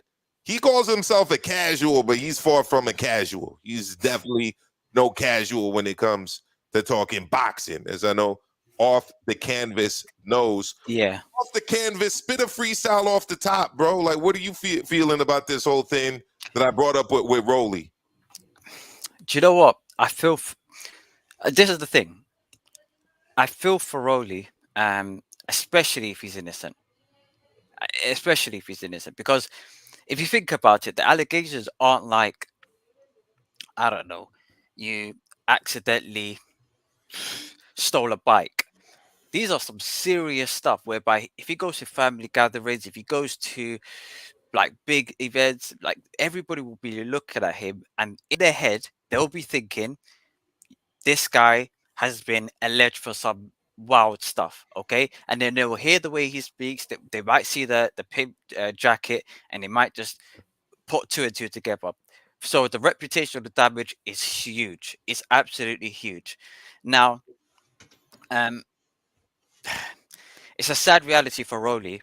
Could it be potentially that, I know the boxing world is so corrupt. It's so corrupt, and that was within 2 weeks away from the Tank versus the Rolly fight. And a part of me is thinking, could Team Tank have anything to do with this? Because it was so close to that fight that within 2 weeks, I know Floyd has got the whole girl collection and all of those type of things. I'm just putting it out there. I could be gravely mistaken, I'll answer that. I mean, neither Showtime or the promoters of this event were under any legal obligation to stop the fight. They chose to do that. They didn't have to do that. There was no court order. There was no he's about to go to jail or anything like that. Nothing was preventing them from going through with the fight. They chose to do that. So Off the Canvas, that's a very good question. Yeah, so good question. Overall, I believe in innocent until proven guilty, especially with these cases. This is, out of all of the stuff, this sort of stuff, I definitely agree. I think some sort of anonymity has got to be displayed, especially when you're arguing cases like this. There you go. Big Brian, what are your thoughts on what happened to Rolly and the cancellation of this fight and the jump up to conclusions? Well, I'm always in the school of thought, you're innocent until proven guilty. And, the young kid, man, Rolly Romero, my thing with the situation is, barring that this is not a and hopefully it ain't a publicity stunt, but dealing with the fact that most likely the situation happened. Of course, I didn't believe that this situation was real in terms of him actually doing anything. You're innocent until proven guilty. In the thing with the promotion not allowing him to be on the card, I think was very premature. What you're doing is you're basically trying to, in a roundabout way, say that he's guilty by getting rid of his pay, getting rid of his pay, getting rid of his really hurting his career. All right, and now that it's all came out to be false and the case is dropped, the situation at hand, he should countersue and try to sue those girls. All right. Because there was time and money wasted on this situation. That pay-per-view already passed. That fight has already passed. His pay got passed. All right. So he need to be insertive in getting those girls or whoever was accusing him of sexual assault or what have you, and putting up, for a court meeting. As far as Showtime and whoever else was involved, very, very premature, very disappointing how they reacted to this situation. Instead of giving it time, allowing this to go on, and giving it time to be for the full story to be brought out, in within a month's time, look what happened. What's crazy to me, Brian, is that they never stopped any of Tank's fights when he was caught on camera engaging in less than honorable behavior towards a woman in public. Right. So I didn't really get that. Let me go to you, D-Style, and then to Mario, and then we'll get to the next topic. This is all I'm going to say. Innocent against proven guilty should apply to everything and everyone, right? In every situation. That's just the way it is. Okay. Especially when it comes to something like this. All right. Plenty of fighters stories have come out and they didn't stop fights from happening. Okay. It was definitely a move they should not have made. They should have kept going. Although I could see the whole, man, are we really going to invest all this money promoting the event, and then last minute, court papers come out. So it was probably preemptively kind of, thinking ahead, I guess, but still, you know what I mean? But you want to get that super chat, Maestro, and I'll put it away. I'm going to get to the super chat. It's funny. We got boxing, very generic name, but I appreciate you for the super chat. He's asking, who do y'all think has more power, Canelo or Jake Paul? Here I am thinking, well, I saw Canelo deadlifting and doing squats and literally that's hilarious. Canelo. And then I'm like, this guy. Canelo, we got a lot of topics. Let's roll. You know what I mean? Let's roll. Just joking around, so I'm gonna leave it at that. But yeah, let me get to Mario, and then we'll get to the next topic. Yeah, listen, look, I'm going to be real about this, honestly. I'm just going to be real. The Me Too movement is right now thought to be one of the most important and possibly heroic times or movements in recent times, okay? But I think years from now, maybe even decades, we're going to see that there were aspects of it that were narrated and controlled in a way that didn't do as much good and maybe even cause some harm. That's the narrative that we're in. See, because you can say, well, Showtime didn't have to do this, or Tank's promoters or Floyd, they didn't have to take him off. But that's the world we live in. The wokeness that you talked about a moment ago, Maestro, that's where we are. If you don't follow any other sport than boxing, or and which is fine, but you got to understand, this is happening everywhere. This is happening in every culture, in every sport, in every aspect, Hollywood, literary, everything. If you are not this angel, or if you are even get a hint of that, you are not on the side of, the people in charge, or the people that, go after you. I mean, look what's going on with Dave Chappelle. I mean, this is the culture that we live in, and everybody has to play by these rules. Fair or not, it doesn't matter. Everybody does. They were always going to do this to Rolly, because all you have to do at this point is be in the news. Somebody can Google, and if your name comes up and is attached to a story like this, you are enemy number one. It was just not fair, and it's going to happen again. It's going to happen again and again. And let me just say one last point, okay? This should be, there's nothing good that came from this with Rolly. But the one thing that could be good is that if he takes this lesson and rolls with it, right? I'm not saying that he has to be some polished corporate, guy like Stone Cold when he, was with Vince McMahon. What I'm saying is that you learn what to do and what not to do, what hurts your bottom line, what hurts your bank account. And I'll say that despite the fact that Rolly has every reason to be upset and his emotions are high, you don't get accused of forcing a woman to fellatio you and then put out a tweet where you say, I was vindicated, and end it with the, now you can suck my, you know what I mean? Like, that's a terrible move. Like, why do that? You know what? Yeah, yes, exactly.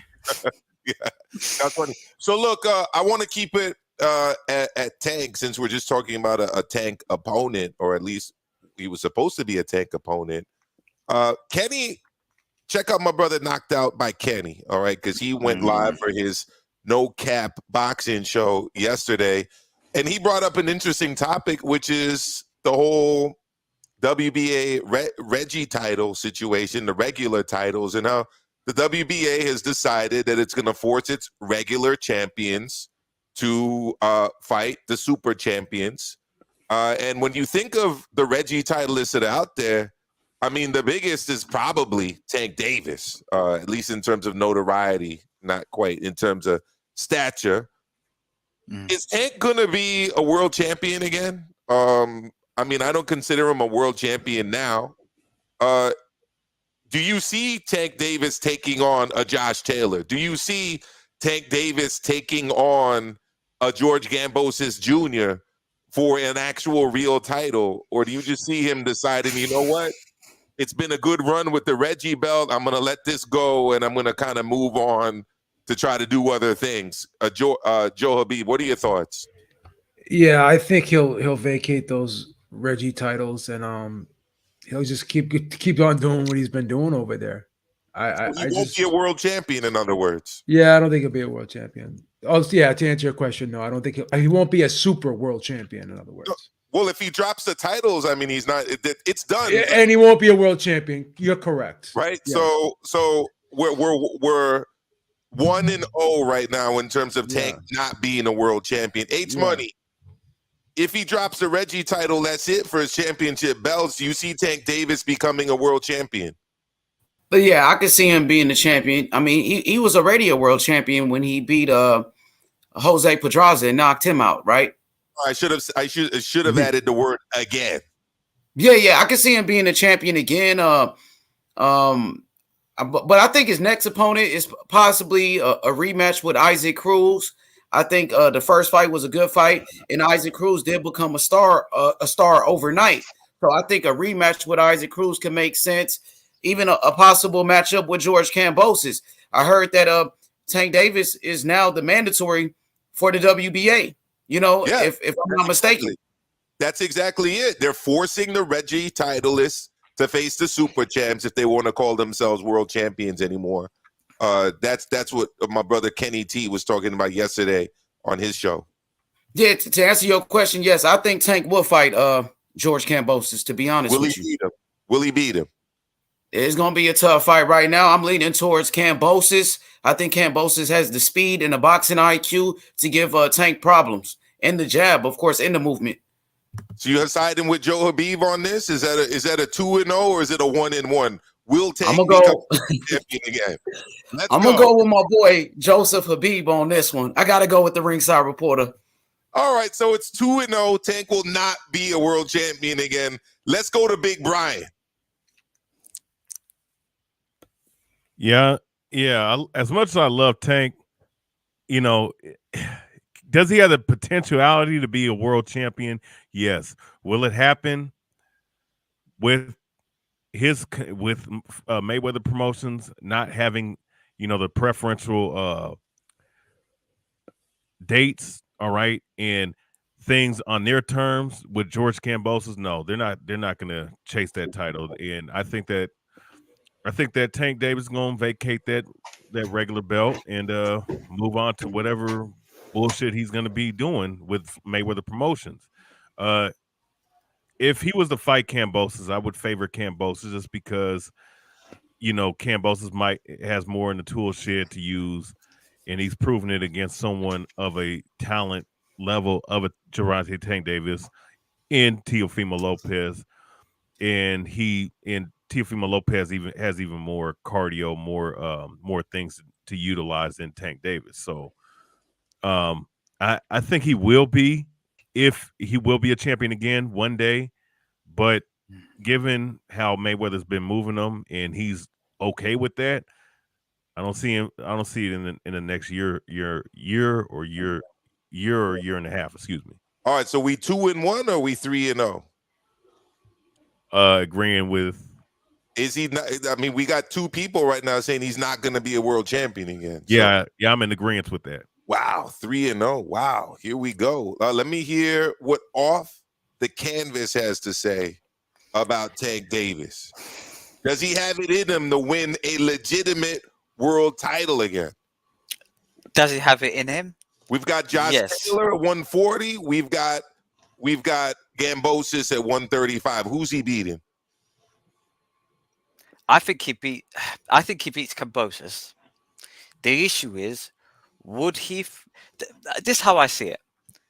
He'll be more open to fighting Kambosos than to fighting Devin Haney and Lomachenko.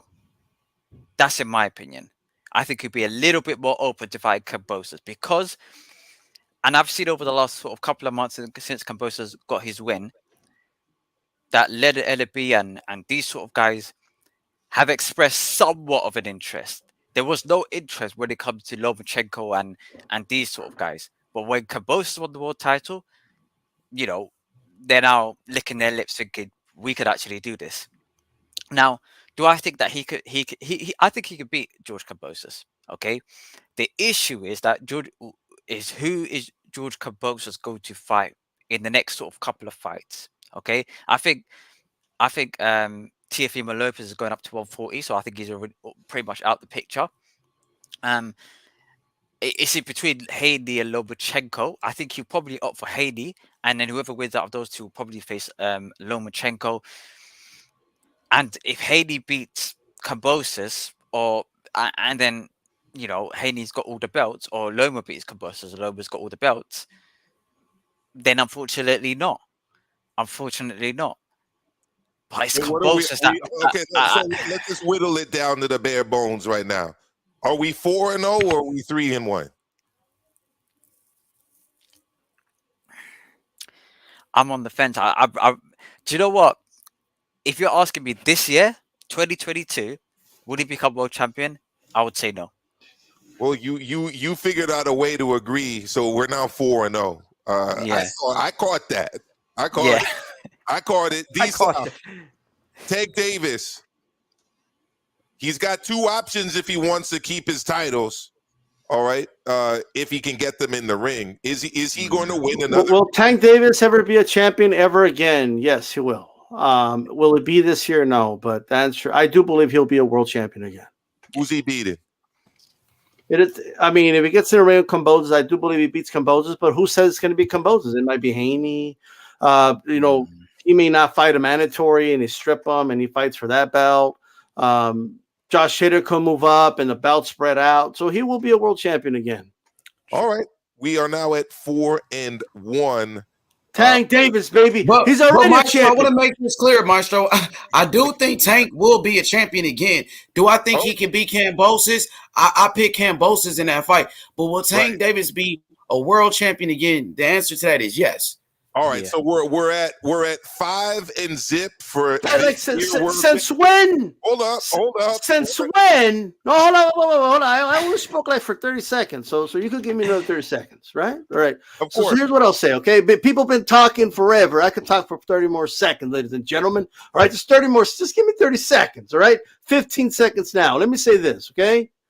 Since when has like a division stayed with an undisputed champion like forever? Like, you know what I mean? It's only a matter of time for these belts to do the Dragon Ball thing and spread out. Tank Davis will be a cherry-picked world champion nonetheless, but he'll be a world champion once again. And I know everybody in the panel is about to change their pick and agree with me. I got to get to the super chat. Brian Clark, thank you so much, brother. He says, fire show, awesome panel. I see a lot of familiar faces. All top-notch guys with great boxing knowledge. My man, Mario and Beeb, good dudes. They absolutely are, as is everyone on this panel, as is Mike Montero from The Ring, who was with us earlier. So we're basically at 1, 2, 3, 4, 5, and 0, that he will not become a world champion this year, and 3 and 2, that he will not become a world champion again. Mario, get that vote in, and then I'm going to give my thought before we get to the last topic of the show. Of course. Listen, I'm going to make this super simple. If the question is, does he beat Kambosos or anybody right now that would make him a lightweight titleist? To me, the answer is no. I think Kambosos beats him. I think that we saw that this guy's a little more special than a lot of people thought he was. You know what I mean? It's not to say that Tank's not special. It's just that there are limitations to Tank's games. You know, he's been matched very well. You know what I'm saying? So I think that that's the answer for me. No, he doesn't beat Kambosos. No, he doesn't have a real clear path to a lightweight championship this year. That said, will he be a champion again? 100%. 100% he will. Do you know why? Because the sanctioning bodies care a lot more about how much money they're going to be able to get from somebody and who is representing them than anything else. When they throw these conventions and have their title list, they need these big names. They need these guys like Canelo and Tank and Ryan Garcia and people that move the needle, Anthony Joshua. So ultimately, they'll find a way to get him a title. Kambosos isn't going to be a lightweight forever. Okay. Josh Taylor is not going to be the undisputed junior welterweight champion forever. These guys are going to vacate titles, and I promise you they will find a path to get him a belt. Anybody remember what happened when Floyd Mayweather dropped his WBC title and they let Andre Berto fight for it? He fought some dude that no one even remembers. Like, the guy didn't have fight any fights after that. Okay, so ultimately they will find him a way to the title. Fellas, I'm going to sign off. I do have a comedy set in 30 minutes. I got to make it. It was a pleasure. Absolutely. Tell everyone where they could find you, Mario. Yeah, at Mario Munguia on Twitter, at Mario Munguia on Instagram. It's going to start posting dates and stuff, so please follow me on those two social medias, and yeah, we'll rock out. Guys, so much of a pleasure. Seriously, an honor to be on. This is the best group panel in all of YouTube. I promise you, follow these guys. They're awesome. Thank you so much for that, Mario. Absolutely. Keep an eye out for Mario Munguia. He's doing big things. Support my brother Mario. I didn't even get to hear where we're at right now with Mario. Did he answer the question? I kind of forgot, but I'll answer what I think. I don't think he's going to be a world champion. I think he's been feeding off of too little in terms of the level of his opposition. I think that the fight against Isaac Cruz was telling. Isaac Cruz has not proven himself to be world-class championship material, not an elite fighter. That was a very competitive fight. That's the kind of opponent that you'd expect a guy of Tank Davis's level, at least what he's been promoted to be, to get pretty much dispatch of. And it didn't happen. I think that he's getting older. He's been spoon-fed very low-level competitions. I don't think that the weight jumping has helped him at all. He hasn't planted his flag in one division. And he's been living the mirage of illegitimate world championship belts being presented as legitimate championship belts in pay-per-view fights that shouldn't be pay-per-view fights. I'm not seeing it right now. I look at the guys at lightweight that are world championship quality, and I think every last one of them right now beats Tank Davis. I don't even want to talk about his chances at 140, because when you start talking about Ramirez and Prograis and Taylor, come on now. We're getting into some dangerous territory. So what, are we going back down to 130? Maybe. But right now I'm going to have to side with Joe HABEEB on this one and say no. Now that the Reggie titles are gone, supposedly, unless we're talking IBO title, no. I'm not buying him being a legitimate world champion anytime soon, if ever again. So look, I want to close out with the big boys. We got a few minutes left. I want to close out with the heavyweights. And I want to talk about this predicament that Filip Hrgović, the Croatian heavyweight, has found himself in. We're talking about a guy who holds the keys to the IBF championship in terms of mandatory contender status. Apparently, nobody wants to fight him. Now, Joe, if you're the IBF, have we not now reached the point where you just mandate him as the mandatory challenger? Yes or no? They ran through all the top 10 guys almost, right? And all of them said, just about all of them said no. So yeah, it's time to mandate him. Absolutely. There you go, Big Brian. What are your thoughts? Yeah, the list of names that I saw that pretty much ducked him. Yeah, you might as well mandate him, because you gotta look, if people don't want to fight him, you gotta make him either the number one contender or the next in line, or number one or the next in line for that guy. You know what I'm saying? So pretty much, yeah, they need to mandate it. D-Style, should he even be forced to fight the number 8 or 9 or 10th ranked guy to secure a title shot when he's number one? No. I'm surprised to hear IBF has a number one. They usually have that spot vacant for some reason. Well, yeah, you're right about that. But I guess he's the closest to champion, right? Yes. But like, I think that's a dumb thing to have. This is why you want the number one spot, right? Because if you're number one, if you're in the number one spot and nobody wants to fight you, then you're just the number one contender. Then you become the mandatory. But if somebody else wants that shot, then they got to fight you, right? But the IBF kind of, and I think it's an unintended consequence, but they've created a situation where, like, they don't have to fight the guy on the top because he's not really number one, So they got to fix that, in my opinion. Like they could kind of analyze that, and I think just give Hrgović his shot. Just give him a shot already. Name him the mandatory if he wants it. I don't see why you wouldn't. And give the champion 18 months or whatever it is to fight him. That's what they need to do. No, D-Cell, you're right. And he's actually ranked number 3 right now, behind Charles Martin, who just got knocked out quite brutally, actually. He got his arm caught in the rope against Luis Ortiz, who doesn't want to fight Hrgović, who's ranked number 3. Joseph Parker doesn't want to fight him. Anthony Joshua is tied up. And it doesn't seem like Yoka or Joyce want it either. I mean, now we're getting down to 8 and 9 with Kabayel and Gassiev. I just think like this is what he needs to do at this point. And I just want to just to finish. I was about to say this, but basically, in the super chat says Tony Yoka has accepted the shot. Yeah. So shout out to him. I mean, that's at least. And if that fight happens, the battle, but it didn't. Without a doubt, this should be the mandatory. Like all bullshit aside. No matter what. Okay. Thank you so much for sharing that. If that's true, I actually do like that fight. You're talking about an Olympic bronze medalist and an Olympic gold medalist, I believe. Can I address the super chat real quick? Because there's my name on it, right? Oh, there you go. Boxing wants to know.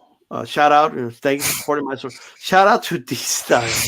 Do you think that Tank can win Jake Paul's belt? I actually do believe that Tank Davis would beat Jake Paul in a fight. I don't want this to break out into a debate, but I do believe Little Tank would beat Jake Paul for his belt. Thank you. There you go. And I think I just got to get off the canvas. Okay. You like that fight off the canvas? Yoka and Hrgović, if it is in fact going to take place? Do you know what? I've been we've been deprived of boxing or like good, heavyweight fight. So right now, I'm just sort of acting like a homeless guy. I would accept anybody from anywhere, and anyhow, any currency. Bring it forth. I just think that, and also I think, Maestro, I think your rankings are, because they just updated it just today. So I think the worst that you had is a little bit outdated. But the IBF ranking have the Baker, Luis Ortiz, Philip Hergovich, and then they've got Tony Yoka in 5th. They threw out Joseph Parker out there or dropped him very far. I just think that when it comes to these sort of mandatories, they shouldn't really go down the list. They should just go you versus you. If you don't accept it, all right, cool, you're the mandatory now. Well, that's Straight off. that's what I get for relying on the boxing scene, apparently. Because once I go to, you're right, to the IBF official rankings on their website, believe it or not, they actually have Luis Ortiz ranked in the number spot, and they have Hergovich behind Ortiz. So go figure on that one. Go figure on that one. Look, that's gonna be it because we have reached 10 o'clock. I'm going to end our show after final thoughts. I'll spend a little bit longer on overtime, maybe another 10 minutes or so, if anyone wants to call in and talk about AJ or talk about the White Fury ongoing negotiations in this 80-20 split. I'll do that as an overtime for a few minutes. I'll open up the lines. I'll drop a link. I'll let anybody call in. Before I get to final thoughts, though, we got another super chat. Mr. Steal Your Chin, thank you. He says, put your money where your mouth is. I'll bet everyone who says Gambosis beats Tank, I'll bet each one of y'all $100 if the fight is made. Stick around, Mr. Steal Your Chin, because if that fight is made, I'm definitely going to bet you on the outcome of that fight. Look, let me go first to my brother. El Capitan, mi hermano causando pánico, D-Style Boxing, for final thoughts. Well, first of all, thanks everybody for tuning in. As you can see in the bottom, you could always listen to the Roundtable on Amazon Music, Spotify, iHeartRadio, soon to be on Apple Podcasts as well, Stitcher. I mean, you name it. But you guys could always listen when you're at the gym or whatever it is you're doing. If you're not able to watch it on YouTube. Shout out to everybody who's come on, okay, off the canvas. It was good listening to you. Shout out to Brian, of course, H Money, Montero, Beeb as always, and then all that good stuff. D-Style Boxing is the name, that is the channel, and also the Twitter handle. All right, keep it boxing, guys. There you go, Joe HABEEB. Final thoughts. Always a pleasure stopping by. Thank you to everyone in the chat. Thank you to everyone who joined in on the panel. Nice meeting you as well. Off the canvas. And Brian, always a pleasure. And thank you, Maestro, man. No, absolutely. Thank you. Make sure you check out my podcast every Sunday, 6 p.m. Eastern Time, Ringside Reporter on Ringside Reporter Live. Thank you. You got it. Off the canvas, let everyone know where they can find you, fam. Yeah, big up. Thank you very much, Maestro, for having me. Big up to all of the US audience. Yeah, you can find me on YouTube at Off the Canvas Boxing. And then on that, you can sort of search for my Twitter handle, which is OTC Official. And then on Instagram, it's just Off the Canvas Boxing. So yeah, follow me, subscribe to the YouTube channel because a lot is to come. But thank you very much, Maestro, for having me. TBH. I could run through all the days, but you guys have been amazing. So thank you very much for having me. Well, there you go. Thank you, Off the Canvas. Everyone needs to check you out. You've got a lot of great content out there, and you always do a great job every time I see you on Monday Night Smoke with my brothers KG and Trav. Thank you, fam. You take care. Last but not least, before I drop the link to overtime, I'm going to drop the link to overtime, and actually, we'll just do it here on here. Actually, we'll just do it here on this channel. I won't have to drop the link. Let's go to Big Brian as we close out this show. All right. Any final thoughts, Brian? Yeah. First and foremost, appreciate you having me on here, Maestro, and appreciate everybody that came on, everybody that was on the panel, and everybody that was in the chat, man. Support HCP. Support, the Roundtable, support Maestro A Boxing, support, everything they got going on, man, and support everybody that came on. My main channel is the Boxing Historian 206 on YouTube, where I talk boxing, MMA, as well as historical fights and historical analysis of certain fights and fighters. As well as, you know, you can find me on Twitter as well, Boxer206, in Instagram, the Boxing206 as well. And I appreciate you having me on, Maestro.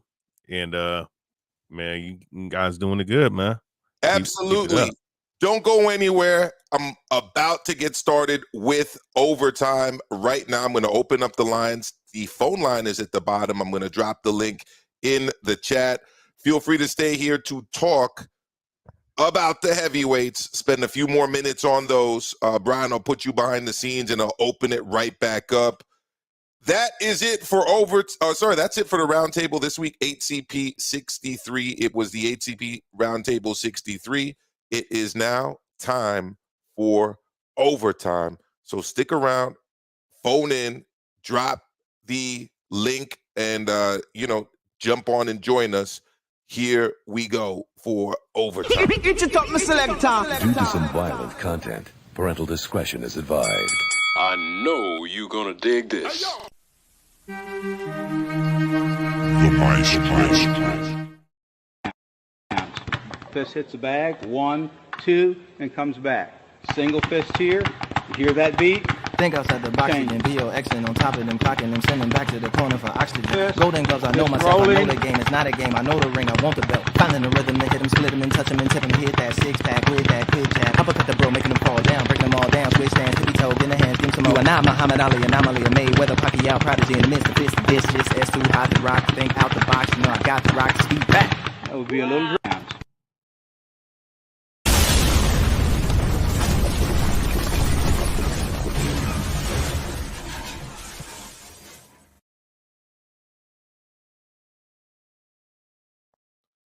All right, so I'm back here. It is HCP Roundtable 63 overtime. And look, if you're unfamiliar with overtime, I drop the link. I open up the phone lines. I take calls. I let people come on here and shoot their shot. Make your argument. Let me know what you think about anything we talked about live on the roundtable. Maybe there were some things you disagreed with. Maybe there's some things you agreed with. Maybe there's a topic that I didn't get to that you feel you want to talk about.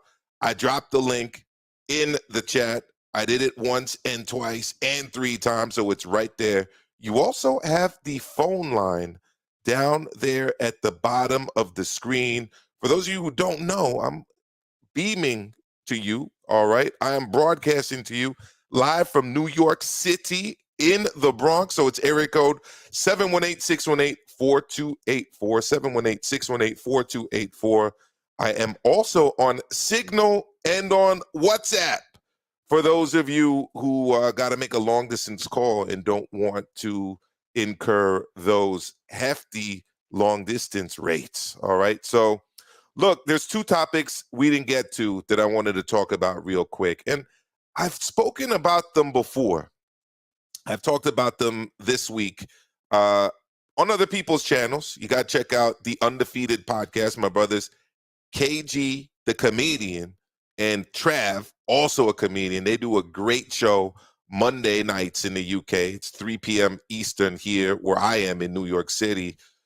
And they were talking about Usyk and Joshua, the second fight, and whether or not Anthony Joshua is going to be ready for this fight. You know, it looks like Usyk is already training for it.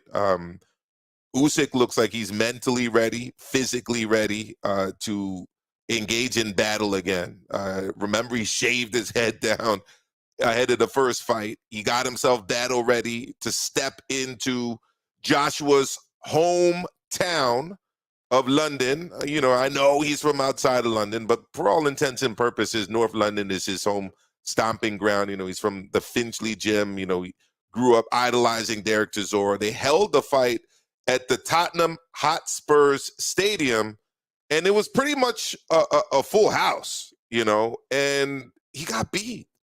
And he got beat really bad. And he's now spent months, not weeks, months, keeping his fans waiting for news about who he will be training under ahead of this rematch. And I'm starting to think that it's getting a little bit late for Mr. Joshua.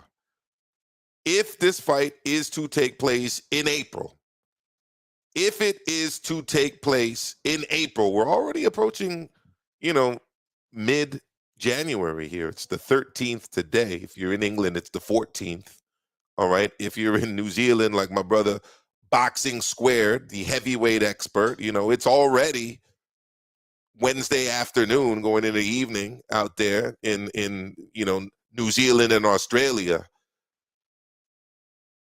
Are you really going to learn something new in an 8 to 12 week camp under a new trainer, working with that trainer for the first time ahead of what is going to be the biggest fight of your career against a guy who I felt dominated you and almost stopped you in that first fight? Jeff Lucietta says it right here. I mean, Usyk straight left was landing almost at will. It was. He was countering him, right? He was peppering him. Sometimes he was leading with the left. He was working the body. He was, not allowing Joshua to impose his size and strength. And towards the end of the fight, it almost looked as if he was bully boxing Joshua, right? And the angles and the footwork were giving Joshua a lot of trouble. They absolutely were. And who are you going to team up with at this point that is going to be able to essentially redesign the game plan, rejig the skill set, and get you ready to take on one of the most skilled boxers in the sport, a guy that quite possibly, is beating everybody in boxing other than maybe Tyson Fury. I mean, I can't think of another guy that beats Usyk right now than Tyson Fury. And as the days go by, as the weeks go by, as the months have gone by, the proposition of Joshua improving his skills and his tactics and his strategy ahead of an Usyk rematch dwindle day by day, week by week, and month by month as we approach April, when apparently he's supposed to be getting ready to fight Usyk again. I got Nacho joining me. Ignacio Ortiz, what's good, fam? Hey, what's going on, bro? Just been listening to you guys. Listening to you guys. Yeah. Big fan of you, fam. I've been listening to your calls on Ringside Report on my brother Joe Habib's channel for years. So thank you so much for joining me here. You're the quiz master. You're the caller of the year. But Beeb's over here still accusing me of cheating, bro. It's crazy. There you go.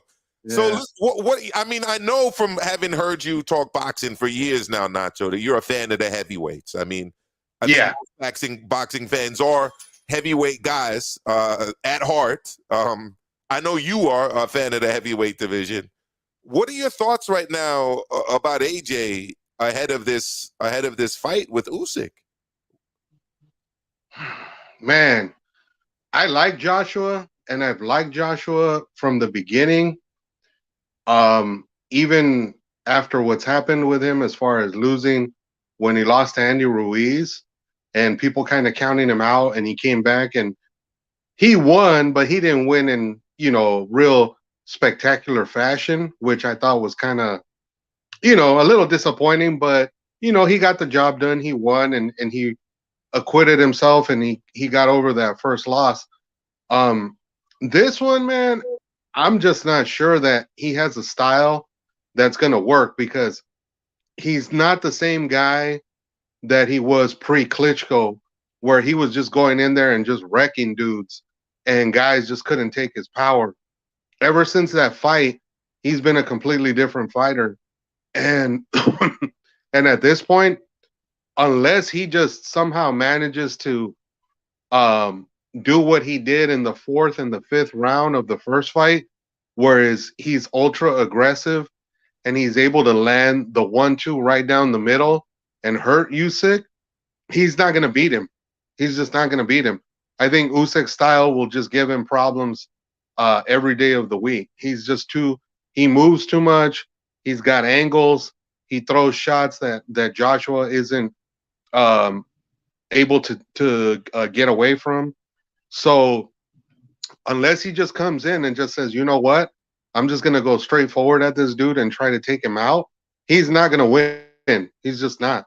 And I hope that's going to be his game plan, because if he thinks he's going to win trying to outbox him, good luck. That's not going to happen.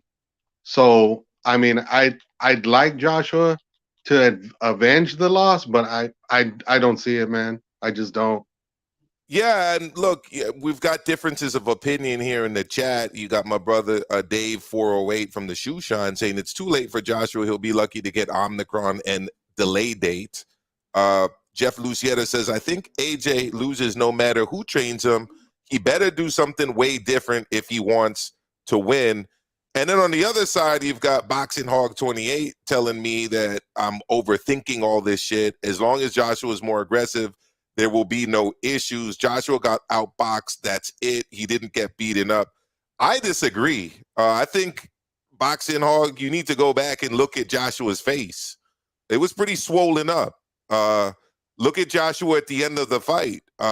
He was barely able to get out of his corner to hear the result of the fight and stand there in the middle of the ring to be there while Usyk got his hand raised. He definitely got beat up in that fight. He was getting ripped to the body, and he did actually try to turn up the aggressiveness, and it didn't work. In fact, I said this earlier, there was a spell where Usyk, towards the end of the fight, kind of turned the tables and was backing up Joshua. So it's got to be more than just being physical and going out there, at least with a master boxer like Usyk. Nacho, what are your thoughts? Yeah, no, I agree. I mean, I just don't think it's a good style matchup for Joshua. I just don't. I think Usyk is the kryptonite that Joshua's not going to be able to figure out. I don't see it, because like you said, even when he did become really aggressive and he had some success, eventually Usyk was able to turn the advantage around. And like you said, by the end of the fight, Joshua looked like he barely made it to the final bell, which I was shocked, because he didn't have that problem against Klitschko. He ended up knocking him out late. And then in the second Ruiz fight, he was dominating pretty much the whole way through. So this was the first time you actually saw him struggle to get to the end of the fight. So 100%. that wasn't a good look. Not at all. And Boxing Hog says Usyk's face was more messed up. That may be true, but the fact is, I mean, if his face is so badly messed up, then why does Joshua need to become more aggressive, as you put it? Number one. Number two, if Joshua becomes more aggressive, that means he needs to move more and throw more punches, which means he's going to get tired faster, which was a serious issue in the first fight, where he was sucking wind from like round 3 and 4 onwards, like heavy breathing. So aggressiveness requires more output. Output requires more oxygen. All of this is not, spelling success for Joshua, in my opinion. In my opinion. So, and it's been a while since we've seen, to be honest, Joshua be that aggressive dude. Like, he could have got Pulev out of there a little bit easier, or I wouldn't say easier, I'd say quicker, had he gone for it. But he didn't trust those aggressive instincts in that fight when he got Pulev really hard, He was very cautious in that fight. Extremely cautious. Yeah. Extremely cautious. Yeah. And, next thing I want to get your opinion on, Nacho, being the heavyweight savant that you are, is on this White situation in terms of these negotiations with Fury. Last year, at least I was hopeful, I'm sure you were too, that we were going to see a heavyweight unification fight for all 4 belts between Fury and Joshua. It didn't happen. Now we've got Joshua taking on Usyk in the rematch. We just talked about it. The other side of that equation is supposed to be Fury and White, but they've stalled in these negotiations. I mean, the first purse bid was set to take place 2 days ago on the 11th. Do you think this fight's going to happen? Not from everything I've been reading. It really sounds like Frank Warren and Tyson Fury are talking about taking a non-title fight right now, because it doesn't sound like White is happy with his cut, and it's almost like he thinks he can force Fury to come back to the table and give him more money. But sometimes the thing I don't understand, Maestro, is why don't guys bet on themselves, as far as like, if you legitimately think you can beat a guy, let the guy have the advantage in the first fight. You beat him, then guess what? You get the bigger cut in the second fight. The prime example of that is the Floyd Mayweather fight. Mayweather beat him and took the smaller cut. And then when they were supposed to do the rematch, De La Hoya ended up having to take the smaller cut, and he refused to take the fight. So to me, if White goes out there and he beats Fury, and then he holds all the cards at that point, and at that point Fury can't say, "Oh well, I'm the champ, so I deserve all the money." You know, at that point he's forced to have to give up the bigger cut. So I don't understand these dudes thinking that just because, you know, the guy is a mandatory, that he's supposed to get everything he wants. That's usually not how it works. Usually the A side is the one that dictates the terms to the other side. So to me, White has no leverage at this point. He's just he's a guy who is there, and he deserves the shot, but at this point he's not going to get what he wants. So to me, it's either you bet on yourself and you go in there and you try to get the guy and beat him, or you just sit on the sidelines and you know, don't fight. So to me, it seems like an easy choice. I would rather just take the cut in there and then prove that I'm the better fighter and beat him. Look, I agree with you 100%. And I think Usyk laid out the blueprint.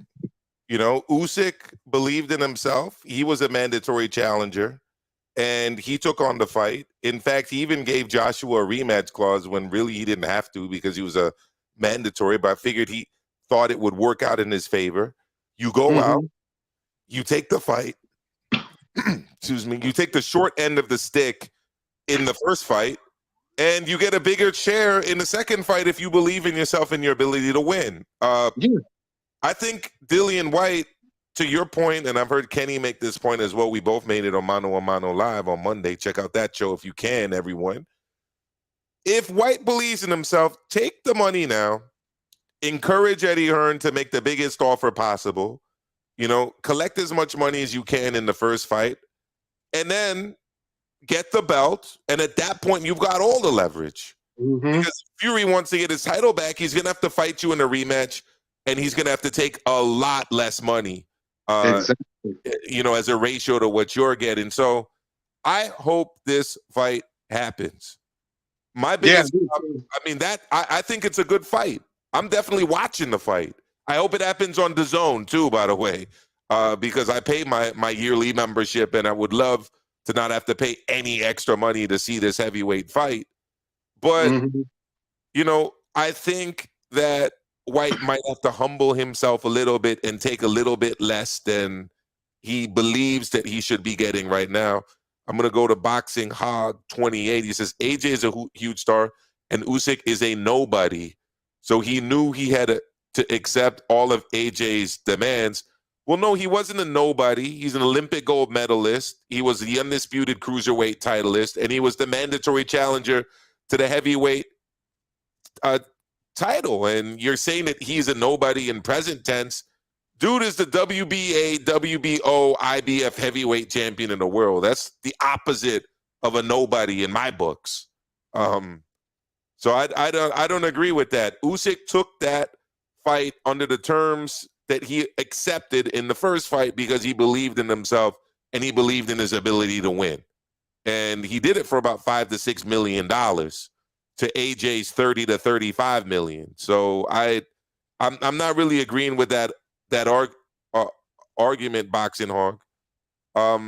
You're saying who knows Usyk besides hardcores?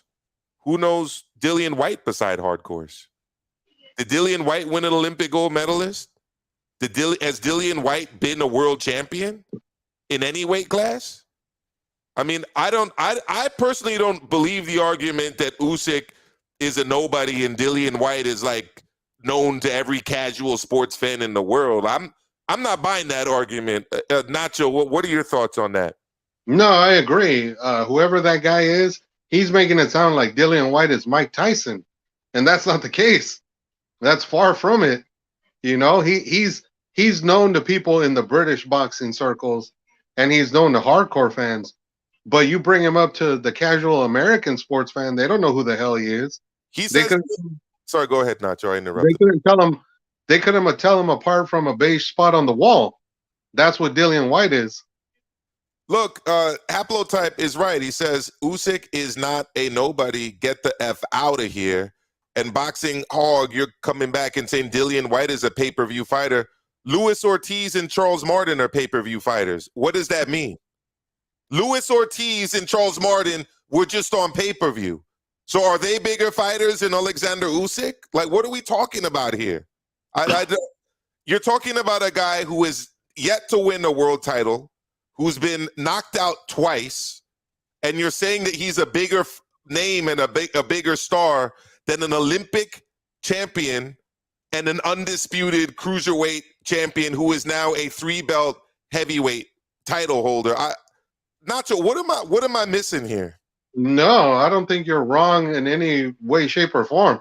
I think some people just have these weird ideas that if you're on a certain platform or you fight for a certain promotion, all of a sudden that just makes you better than somebody else. And I'm like, what the hell are we talking about here? Like at this point, so like sometimes. Go ahead. I was just going to say, sometimes I think people just get all of those mixed up and think that makes them better, makes fighter A better than fighter B, when fighter A could have never proven himself, like you said, and got beat, but fighter B is the world champion in that division. How the hell does that make sense? Well, what Boxing Hog is saying is that Dillian White is way more known worldwide, that he's an American, and that he's known about White since 2011. So I'm on White's BoxRec page right now, and in 2011, he fought. Let's have a look at this. In 2011, and I'm going to share my screen actually so that people know I'm not bullshitting, because to me it sounds like you're kind of bullshitting if I'm going to be honest with you. You're saying you've known Dillian White since 2011. In 2011, Dillian White made his pro debut against Tayyar Mehmed, a 4-10 fighter. Then he fought Remigijus Siazis, a 17-40 fighter. And then he fought Tony Visic, a 1-2-1 fighter. That's 2011. So you knew those, you were watching those fights. So you're in the United States, but you were watching Dillian White take on Tayyar Mehmed in 2011 at the Medway Leisure Center in Gillingham. You actually want me to believe that? You actually think that I'm going to believe that statement?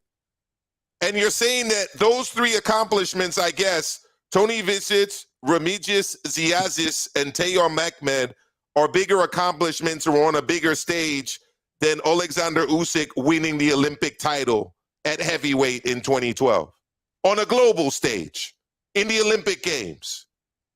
Fam, I'm not buying it. I'm not buying that. I'm not buying that at all. I'm just not. So I'm sorry.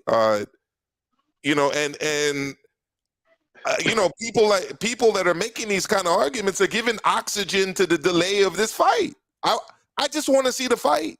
Yeah, I don't disagree with you at all. But like you said, as long as Dillian White has got an ego the size of the UK as far as what he thinks he's worth, we're not going to see the fight. So, I mean, you know. Why did Chisora make $4 million and Usyk $1 million? Well, first of all, that's not true. Derek Chisora didn't make $4 million, guaranteed, by the way. I'm just talking about guaranteed. Usyk was guaranteed about $5 to $6 million in the fight against AJ. So I don't know where you're getting the 1 million figure from. I just don't. And he didn't. And Chisora did not make 4 mil to Usyk 1 mil when they fought each other. Usyk made more money than Chisora in that fight. He absolutely did. He absolutely did. So I don't know. I don't really know what you're talking about. Are you saying that Chisora made 4 million to Usyk's 1 million when they fought in that television studio?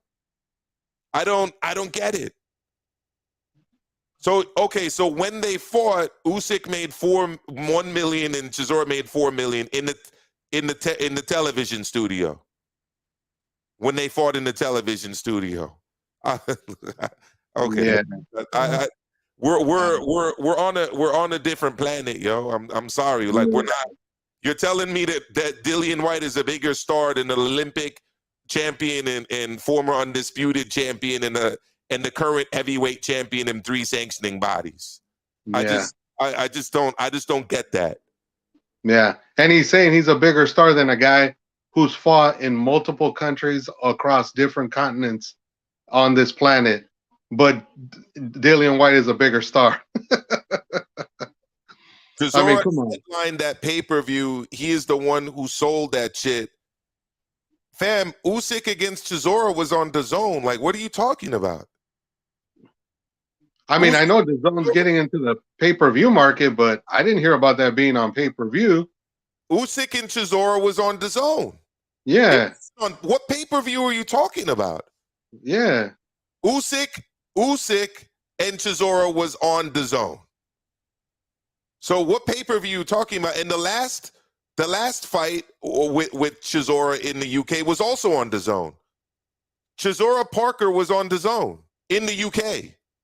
It wasn't on pay-per-view. So I don't know.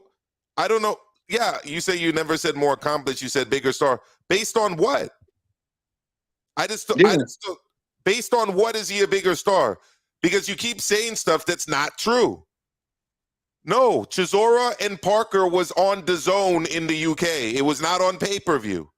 It was on DAZN. It was on DAZN. So I just don't get it. Nacho, anything else? I think we've exhausted. Yeah, I just wanted to touch on a couple things you guys were talking about on the show. The first one being that Yoka Hrgovic fight. Yes, sir. It's about time that fight got made. I'm glad that Yoka took it because both of those guys are getting up there and neither one of them has really been tested. And the fact that they're both willing to take on each other at this point, I don't mind it at all. And I can't wait to see that fight if it does come together because those two guys need each other at this point because they're not getting any younger and they're just fighting a lot of stay busy fights, it seems like, for no reason. I mean, both of those guys are high-level Olympians, and they don't need tune-ups. They should be fighting, better caliber fighters at this point in time in their career. So I hope that fight does get made because I wouldn't mind seeing that at all. And then the other thing I wanted to bring up was you guys were, had the whole thing. I don't want to rehash too much, but I'm just going to add my viewpoint. I don't understand Crawford and whoever it is that's telling him to do what he's doing, but I think that's a horrible move on his part because for them to be able to prove these allegations, it's like you got to have like some unbelievable smoking gun in your back pocket to be able to prove that Bob Arum is this huge racist and this horrible promoter that you claim he is, but yet he paid you over $18 million in the last 4 fights you had with his company, but you're out here talking about you're going to sue him for a bonus that was supposed to be promised to you because they claim that they would have got almost $1 million if he was able to negotiate the Spence fight. I mean, how do you prove that they sabotaged Crawford as far as not negotiating that fight? I mean, for all we know, Arum and Todd DeBuff probably went out of their way to get the PBC to the negotiating table, and Heyman and Spence were just not interested. So how do you prove something like that in a court of law and then say that because you didn't get that fight, your own promoter sabotage your career. Like that makes no sense whatsoever. Yeah, it's confounding to a lot of people, Nacho. Yeah. Unless he's sitting on some kind of smoking gun that I'm not aware of. Yeah. It's a little bit crazy. You know, H Money made a good point on the roundtable. He said that you know, he needs to be focused on his next opponent, because right now it's not like, what are we talking about? We're talking about Bob Arum. We're not talking about who he's actually fighting. So that's my opinion on that. Boxing Hog, it's a bet. I mean, $100. I bet it. You said you wanted it. I'm gonna drop the link. Everyone can look at it right now. Parker Chisora 2 was on DAZN in the UK. I don't know. First of all, I don't know why you guys keep making up these arguments for Dillian White. Like, I just don't get it. I just don't get it. And you're trying to like compare Chisora to Usyk. Really? Is that what we're doing now? We're comparing Derek Chisora to a former undisputed and current 3-belt heavyweight champ. I just don't get it. Look, for those of you who don't know this, okay, Eddie Hearn split with Sky last year. It was pretty major news. You heard it, right, Ignacio? Yeah. Major news. He left sports. Pay-per-view in the UK was on Sky Sports. It wasn't on it's not on DAZN. Like, all the Matchroom cards are on DAZN in the UK right now. That was major news. So I don't get it. Oh, now you're saying it was the first fight, not the second one. Okay. Yeah. All right. So look, that's gonna be it, Nacho. I appreciate you coming on. Let's do it again if you want to come back. You know, for sure. The link is always yours. Hit me up with an email too, elmaestroamilcar @gmail.com. That's all my right, bro. Just keep in touch, fam. And I'll talk to you off air about boxing too, because you're a knowledgeable dude. You know, for sure. All right, man. Yeah. Thank you, Nacho. That was Nacho. No problem, bro. All right, you take care. One of the best callers on my brother Ringside Reporter Live's show. Okay, that's Joe HABEEB. That's Eric Lorta. You can always find Nando over there. Support H Money after overtime. All right, hit the link right now. Tell them that HCP sent you over specifically. Los dos hermanos causando pánico. That's Maestro. That's D-Style Boxing. We sending you over there. All right. So hit the link right now. Hit that link right now. This was Roundtable 63 Overtime. All right. I want all of you to go over to H Money Boxing right now. That is it. All right. Great show as always. Thank you everyone for tuning in. Great to speak with you, Boxing Hall. Great to debate you. All right, you got to come back. Let's do it again. And that's going to be it, guys. I'm out. Head over to H Money.